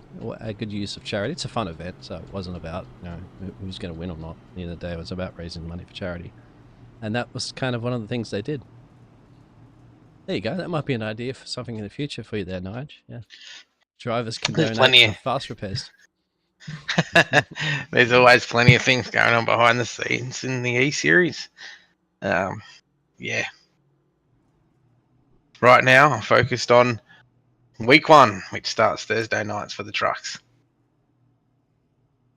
Speaking of starting, we're about to hit the restart here. Pace car lights, they're out. We're going racing again. We'll have 14 laps to go once we roll across the line. So, if you're doing the maths at 46 seconds a lap, that's just around just under 11 minutes of race time left. Now that's without another safety car. Should be good on fuel for most of the drivers here. I'd say that maybe not Matt Danson if we go into triple overtime, but he might be able to survive a single overtime. Don't you say the triple overtime word in here. I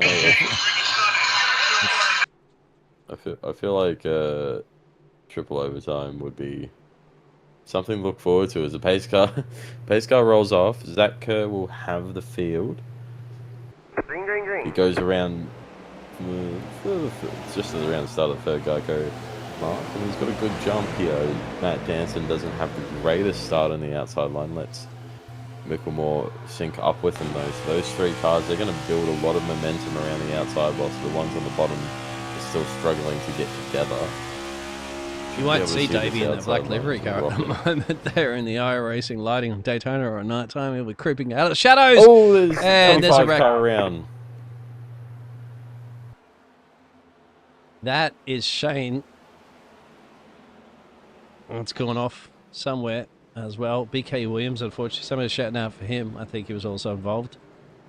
Or he's had to take avoiding actions. Let's have a look. Bang. It's just a fence accident, isn't it? I don't think anybody got into him. I think he just wired trying to get the temperature up into the cars. Oh, maybe the 225 did get into him. Yeah, did actually. So 2 cars with 2.5 involved, but the 225's okay. I think that's the 57 going off from the apron there. 18 into him there. I think BK Williams went off in the kitty litter to avoid this. Yes, he did. So he's okay. The BK Williams fans out there. He's currently running in P19. Avoided the incident, and that's not the big one, thankfully. BK Williams will head in the pit road again. Carl will head in the pit road. I'm sure they're chipping out some repairs, actually, some of these drivers. Last chance to get them done. Shane completely mixes the pit box there from Adelaide River. You missed it completely, mate. Practice your pit stops. Practice your pit stops. Practice your pit stops. Too far left. Yeah. I say that all the time. I'm not a race driver. I shouldn't really be picking on drivers. I don't know how difficult it is to do that. It can be pretty difficult with worn tires, but you know, you're not pulling in for. You're the best of Australia. Stop. Representing Australia here. We're going to get it right, guys. You're not pulling in for the world's fastest pit stop under a caution like that, so you can afford to take a little bit of time, especially if you've got to repair some damage. So, you know, a couple of seconds, yeah, you might not get that repaired, but, you know, it's better than missing his stop and then losing all that time anyway. One more lap under the pace car, and then we get to go green. Oh, we've got a couple more laps under the pace car. We do, actually. Yeah, so we'll have this lap single file, then we'll do a double file, and then we'll be back racing. So it'll be 10 laps to go by the time we restart. Look how dark the cars are. It's just ridiculous how iRacing. Yeah, it's absolutely ridiculous. It's difficult. It makes life difficult to see who's. Look at the fence spot, completely lit up. No problems seeing the fence. Yeah, well, maybe it's a sign that we should be all driving white cars. That's a I feel like that's an appropriate takeaway. You don't see a Formula 1 track not poorly lit like that.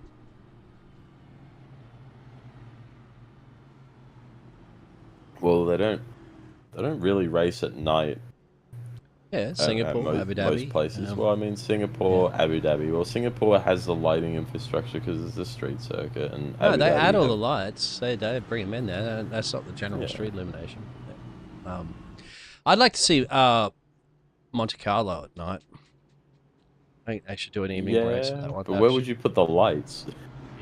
Yeah, it's not a lot of room to put it around. Of course, you got Yeah, Vegas at night too.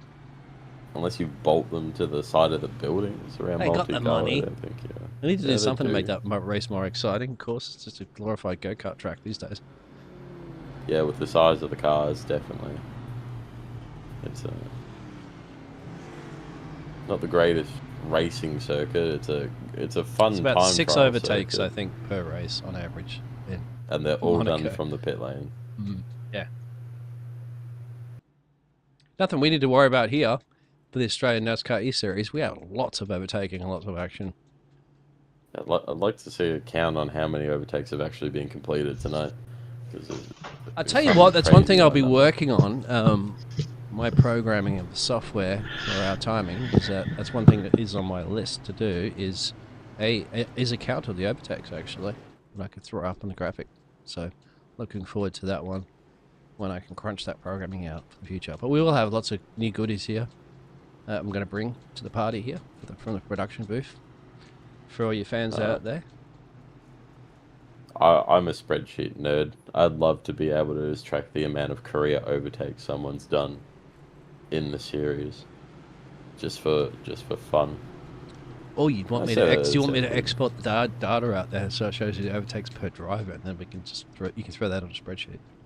Yeah, that'd be or fun. database. Yeah. It would be quite fun to do, but pace car lights are off. Rolling down the back straight now, if I'm not mistaken. Yes, it is. So we're not too far away from getting this back underway. Hopefully this is the last we see of the caution flags tonight. 15 cautions for the evening. So definitely not the lightest amount of cautions I've seen in the Daytona 500. I think I've seen about 8. That was pretty good. 8 cautions for a Daytona 500 was pretty good.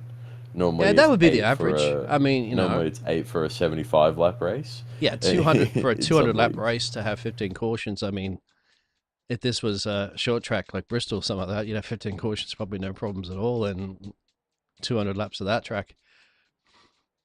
Yep. Nige, are you gonna add the iRacing Super Speedway to the calendar? I like that track. Definitely not. Oh, okay. Oh, stuck in the old ways, I see. We race the official schedule. All right. Oh, there we go. So there goes pace car. Green, It's green. green flag running now. Zach Kerr has taken off. He's going to lead us down into turn 1. Pack thundering in behind. Very diminished pack, I must say, from what we started with this evening to what we have now.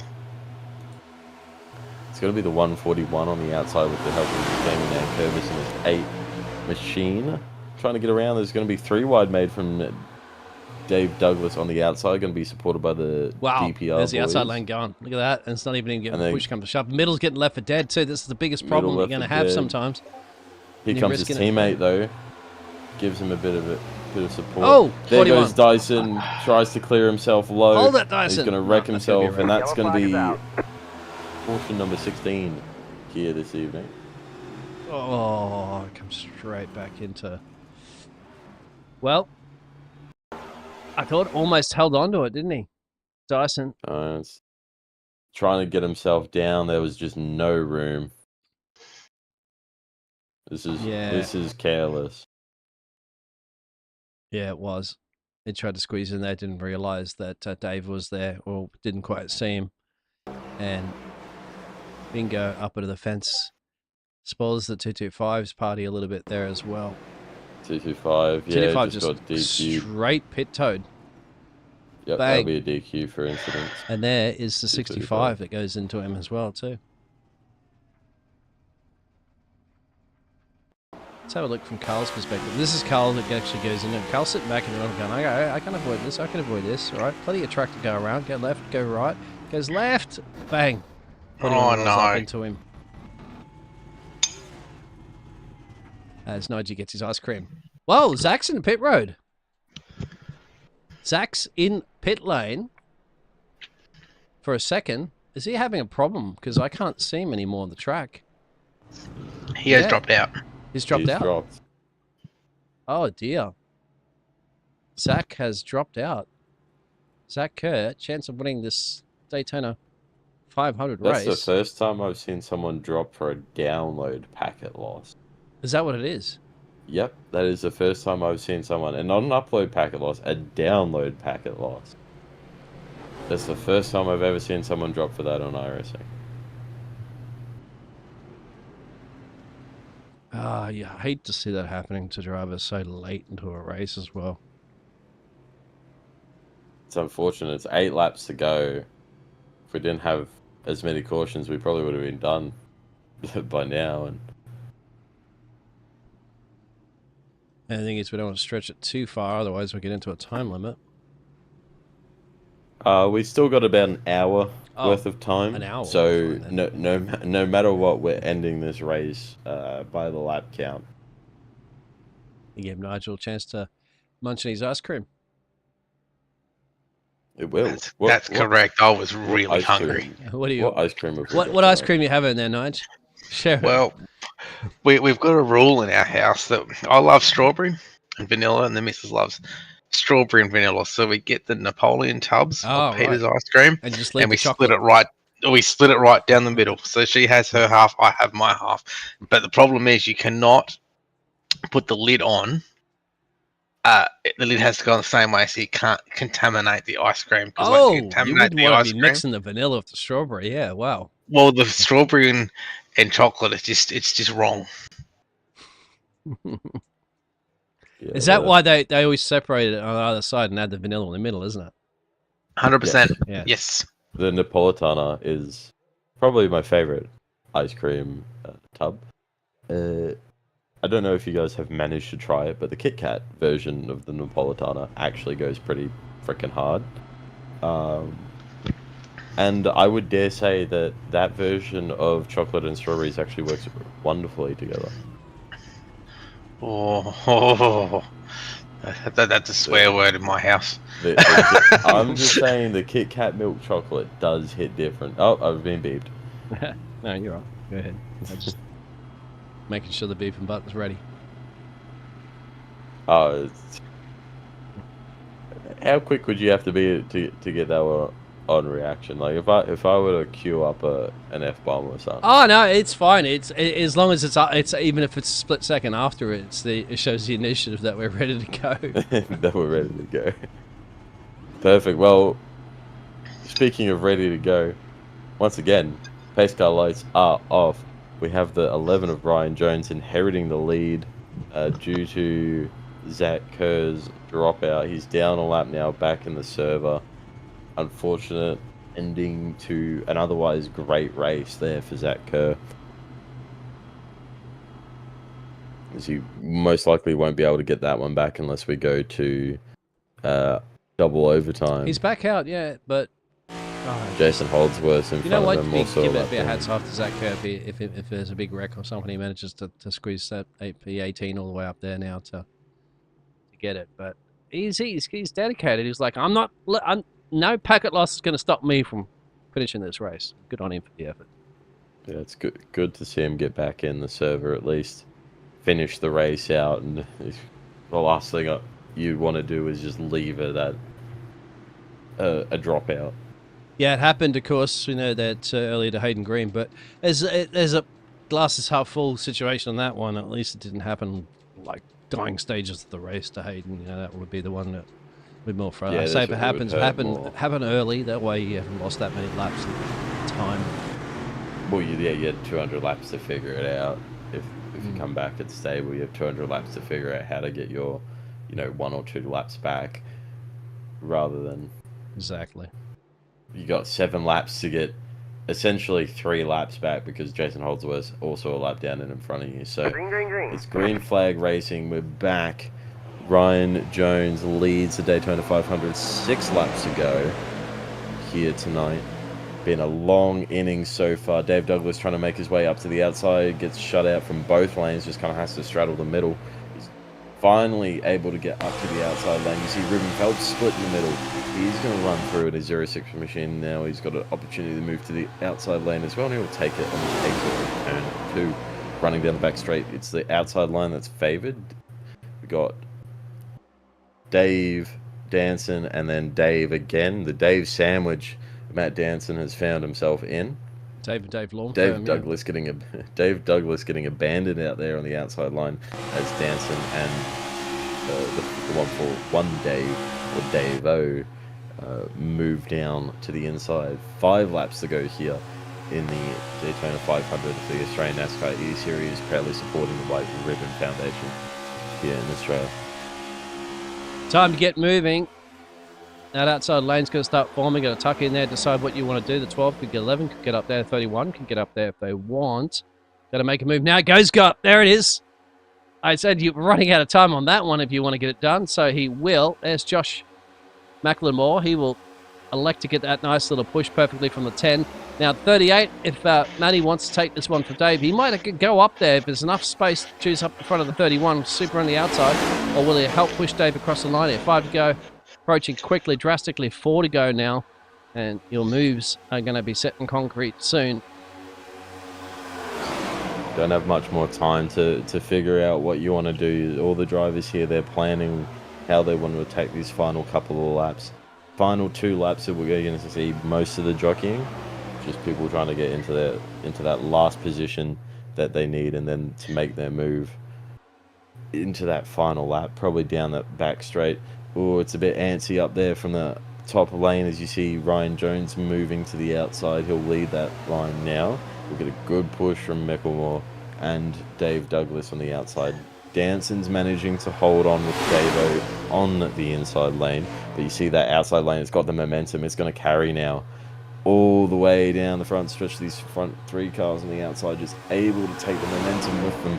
It's cleared Ryan Jones, hasn't cleared Josh Micklemore, not just yet, and the inside lane starting to fight back because Dave Douglas dropped off. So Dave Douglas needs to get to just needs his. Yeah, he'll want to duck below the apron. If he's not below the apron right now, I'd be surprised. Or it's Zach Kerr. He'll stay on the high side at least, so they'll be able to make their way around. Looks like Dave Douglas, anyway, they managed to clear it. Well, there's Josh Micklemore going around the outside. 3 teammates, 3 teammates together.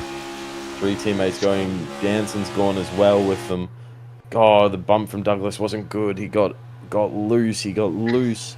He's going to leave his teammate on the outside now. He's going to sacrifice him to the Wolves.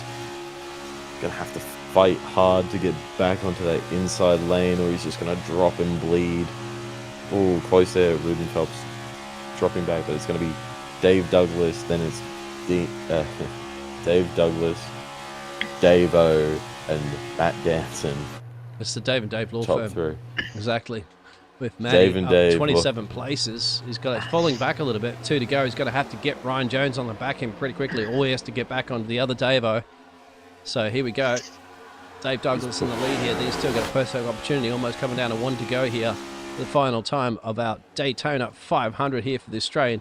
And there goes the Simrigs DPR boys. They're not going to work with Matt Danson. It's a final lap, white flag. This ends it here.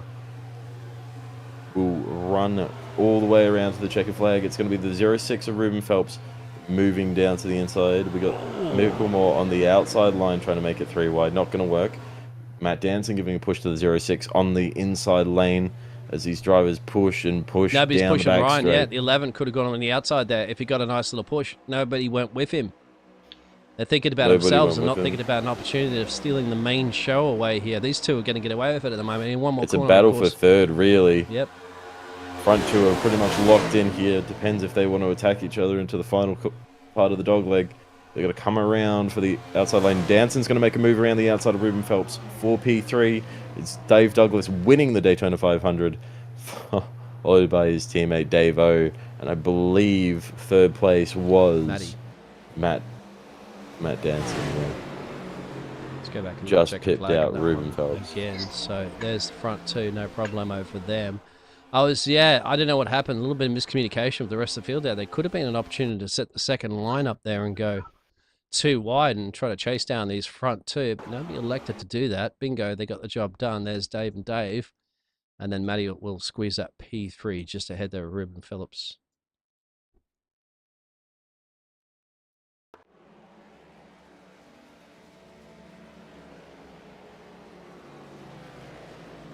That's a big start to the season. Queenslander Dave of Dougie Dave Douglas. Dave Douglas, good on you, mate. I'm another Queenslander as well, but he's right up in Rocky. And he'll be celebrating the big one as our drivers have a little spin fun down into pit road. Cars are non-refundable nor returned to be required. Daytona is yours, Mr. Dave.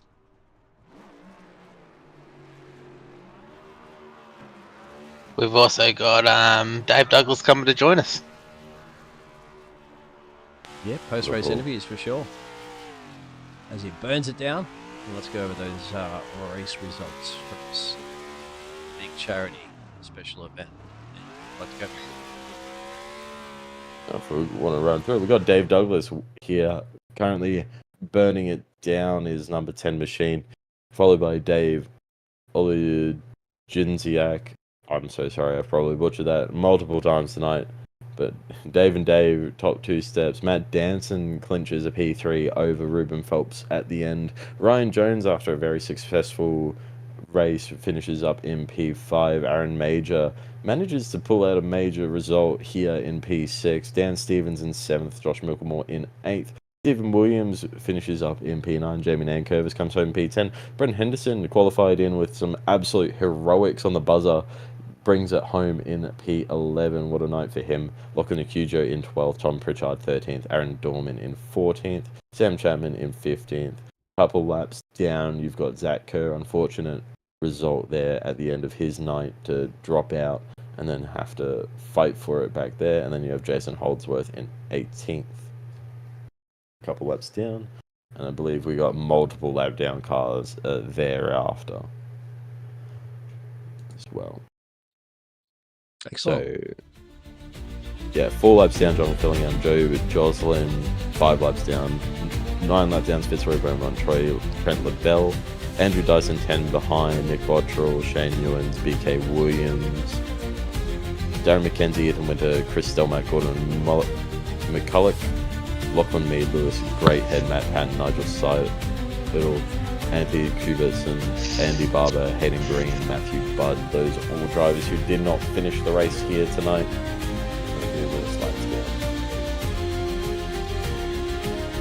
Run through them all. All right, let's see if we can get a chin wagon with some of our drivers, of course, and hopefully we get a chin wagon to Dave Douglas taking this one victory as he's fighting defense at the moment, celebrating that one. Do we have Yeah, but he's going to drag. I'll just drag Yeah. Dave Douglas in. Yep. We'll just speak to the winner tonight. Dave Douglas, congratulations on winning the Daytona 500. Hey, boys! Who would have thought, eh? There you Who go. would have thought? Back to the front, to the back, to the front, to the back, to the front. Let's go. Did you have fun? Yeah, look, to be honest, towards the end, I was like, if I crash and wreck, we had a good night. We had some fun. We did some racing, and man, at the end there, MVP teammate Davo, shout out, brother, what a legend. Stayed with me at the end there. You were it was a bit all over the shot at the start. I was racing with you guys there for a while. How did you use the fast repair at all?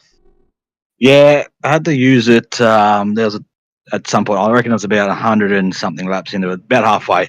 Had to use it, and then I was pretty cautious on incident points too. I had 5 before black flag, so I was being cautious there. So I wasn't as aggressive until it got later in the race, and then started to turn the wick up and do it when it counts, you know. There was some exciting racing there for a while. especially at the end there, 3 wide, you could see the teammates and stuff like that working together, the Nitro guys, and then you saw the DPR guys working together. And there's also a little period where Matt Danson and Zach Kerr were racing together as well in teammates. It was really good to see the partnership starting to form, which we should see in full force once ANC comes next Sunday night. Yeah, it was. It was good fun racing those guys. You know they're going to race clean but hard. So DPR, they're never going to give up. They're always going to be there at the end, and they'll take the runs when they need them and do what they have to do. Same with them other boys like Danson. He knows what he's doing. So it's always good to race with those guys because they're hard and look, let's be honest, pretty fair too. And not often we wreck, but unfortunately Daiso got wrecked there at one point there. That's just racing towards the end of Daytona. So it was good. It was good fun. Yeah, well, congratulations again on winning the Daytona 500. This is the first one we've done, and we've also raised a little bit of money in the meantime to support the White Ribbon Foundation, which we can't thank them enough for coming on board and being our charity of choice. A few words. Obviously pumped up to win it, get the big one, and have to come back next year and see if we can go back to back. But it's awesome. Like that's my first 500. I've won a lot of the Cokes, I guess you call them, the ones throughout the season, but never a 500. So I'm pumped about that. So again, shout out to Davo, shout out to Danson, all those guys at the front who are racing, keeping it clean.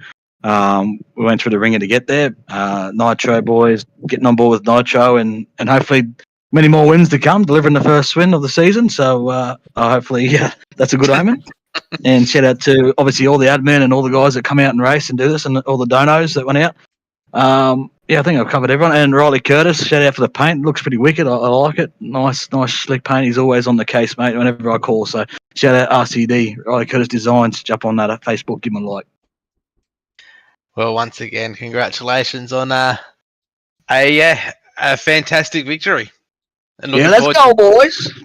And we'll see you in the booth on Thursday night. Yeah, I'll change up the microphone and get out of the VR. It'll be good for a change. But we'll see if we can't stir some people up in the booth. Got golden mic? I will by the end of the season. All right, Queenslander, Dougie. Let's go. Getting the job done. Absolutely. Congratulations, mate. Add that trophy to the cabinet, to your trophy room. The big 500 one's yours. Cool. That's the first one you got. Hopefully it was entertaining race for you boys to call. Absolutely, mate. Yeah. A couple of 15 or so cautions. Not too bad, actually, for a long grueling race. We had a mixed bag. We had a few people I've never seen before, which is good. You always want new people joining. And, it was a bit of a mix, but that's what you're going to have, and it'll clean up, but it'll be right. 100%. There's a lot of new drivers that's starting with us for the first time tonight, and it's a good little showcase piece, and it gets a few cobwebs out, and everyone can see each other before the real business starts on Thursday night. There's some, like I said during the broadcast, is that every series you've got to grow and you've got to encourage new people to join, and unless they get thrown in the deep end, and I'll be honest, I was one of them. I got thrown into a race once where I was rookie and everyone else was really, really good, and you're not going to learn unless you get thrown in. No, that's it. And speaking of business, mate, we stood on business tonight. Let's go, and I'm going to get out of here, let these boys have a chat, and get them some airtime. Thanks, Dave. You boys later. See you, mate.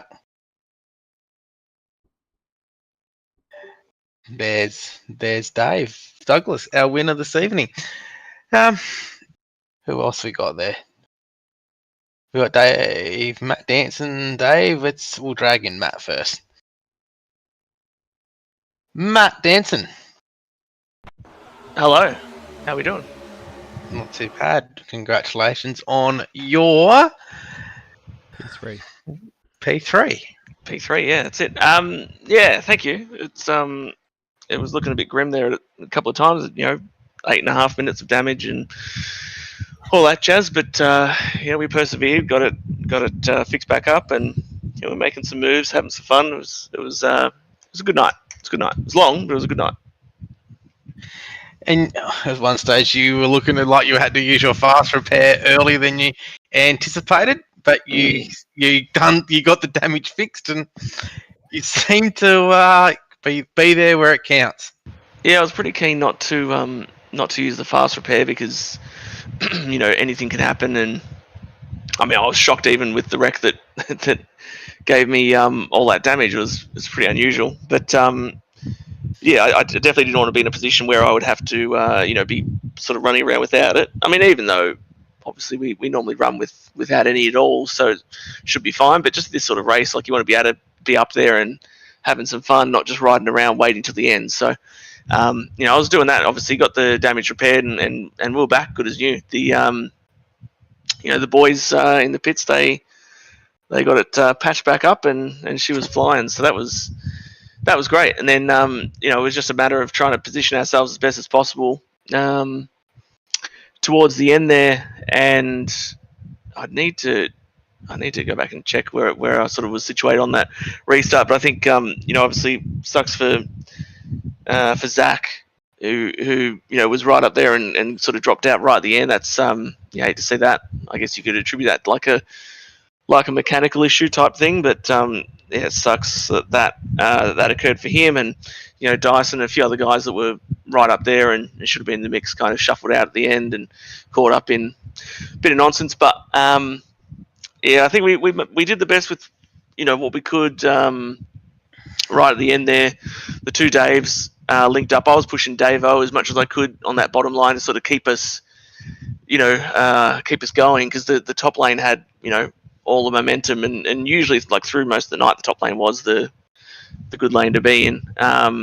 But I was getting super hot, so I was like, okay, I got to get myself a bit of air. And then unfortunately my pushers at that point in time, Ryan and I think it was Stevie Dub, they were sort of doing their own little trickery. Ryan was sort of running 3/4 throttle on that second last lap, trying to build a gap, but to then get a sort of mountain of a run, sort of coming there to the white. But yeah, not sure that was the best play. But everything, you look at everything in hindsight and you're like, would have done this or would have done that, whatever. But linked up with, I think it was Ruben on the last lap, and I was like, geez, if I can just hope that Dave-O pulls out and tries to race Dave for a little bit, then I might be able to just arrive on the scene the last minute and have a bit of a shake. But P3 is nothing to be upset about. And there was one thing that we spoke with Dave Douglas about before, was how coming into a new season, there's lots of new names and lots of new faces, and it's great to see. And yourself will be in the booth this Thursday night for the start of the truck series. You're not getting nervous yet, I hope. No, not nervous. I love to talk, but probably just the first couple will no doubt be needing some teething issues and whatnot. But I think after a little while we'll find our groove, and I don't think we're expecting to be the greatest commentators in the history of commentary. But no, Fox Sports is watching. Like no pressure. That's true. Yeah, exactly. I mean, if we can put on a good show and kind of explain things in a way that brings people into the show, and but also not get caught in tangents, I think will be my biggest thing, is trying to make sure I'm just discussing what's actually unfolding before our eyes. And I think it'll be good. We'll see how we go. And Dave and I have sort of spoken about it a little bit, and we've got a little bit of a game plan. But I'm sure we'll probably regroup after each and just try and make it a bit better. And yeah, if we can have a bit of fun with it, that'll be great. Well, congratulations once again on your. Where'd you finish again? You finished third. P3. Wow. Geez, so no one remembers P3, and that's exemplified in the last few seconds there. Matty, I remember the 27 places you gained to get in P3. So how's that? That's true. Yeah, thank you. I appreciate that. I was wheeling and dealing, but no, it was good fun, and I think probably the biggest thing to shout out, it's all well and good to get a P3 and whatnot, but last I heard, Nigel, what the count was at 600 or something with the charity. So how did it end up? We're at 675, I think, at the moment, but Yeah, there's still some like donations to come in. I think we'll get to the 1,000. Yeah, which that's was amazing. So, and that's ultimately that's obviously what it's all about. So, massive shout out to everyone who put it on, but everyone who's donated, got involved as far as all that's concerned. All the competitors who tipped in for take part. It's obviously a great cause. It was a lot of fun from our side, but it's lovely to be able to contribute to something larger. So I mean, from my POV, thanks for giving me the opportunity to take part in it. And contributing in a small way as far as that's concerned. So, thank you. Well, congratulations, Matt, and we'll see you Thursday night. Too easy. Take care. See you. There is Matt Danson. Let's drag in Davo. Mr. Davo.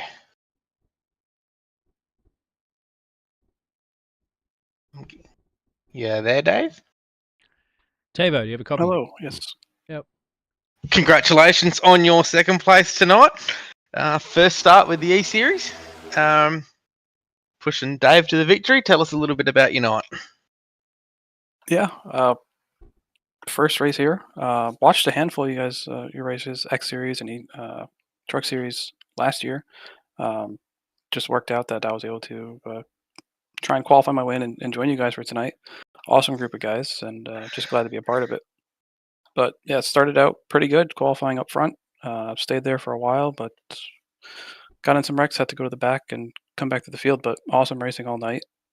Lots of tight battles and close racing up at the front and even in the back, right here at Daytona. Yeah, just a fun night. Right, not overly cautions for what it was, and we had some good green flag runs there, so can never complain about that. Tavo, one place away from stealing that show. This is your home track, mate. This is man from the United States of America. It's Daytona. You got to win it, of course, but the other Davo stole it away from you. But how racing with these guys, as you mentioned, a good group of people there. You're a super quick driver as well, with a great I rating. How'd you find the race overall? Yeah, overall it was a good race. I thought about sizing Dave up there off of 4, but I saw Matt and Ruben linked up, and they were coming in a hurry. And I think even if I had pulled out, I wouldn't have been enough to get there. So with the run I had and the run they had, best bet was just to kind of stay tucked up there and bring the car home clean. No, hopefully, will we see? Next question is: we're going to be seeing you more in the eSeries for the rest of the season, or is this just a one-off appearance? If my schedule permits me staying up so late to come join you guys on some of these nights, we'll have to Dave, see. I was I'd like I to. was up at 2 a.m. this morning for your American. You guys in America doing the Daytona 500 for another network. Well, actually, the Jules and the Daytona. So, yeah, right. You got to do the schedule. Got to come and join us, Aussies. How do you notice the ping, mate? Does it make any major difference being over across the pond, racing on an Australian server? Wasn't too bad tonight. Normal iRacing things, but no, nothing that really stood out as being unraceable or anything like that. So, well, congratulations, Dave, on your second place tonight. Shout out to sponsors, team, family, friends, whoever is going to be watching the replay when they wake up in the morning. Have a shout out. Floor's yours. don't really have too much on the card tonight, but I think all the guys work with the Nitro and just with my other team stuff for eFinder.net and the ModSquad.info. No, well, congratulations again, Dave, and hopefully we see you again soon in the eSeries. Well, congratulations. Thank you. Love to be back if I can. Awesome.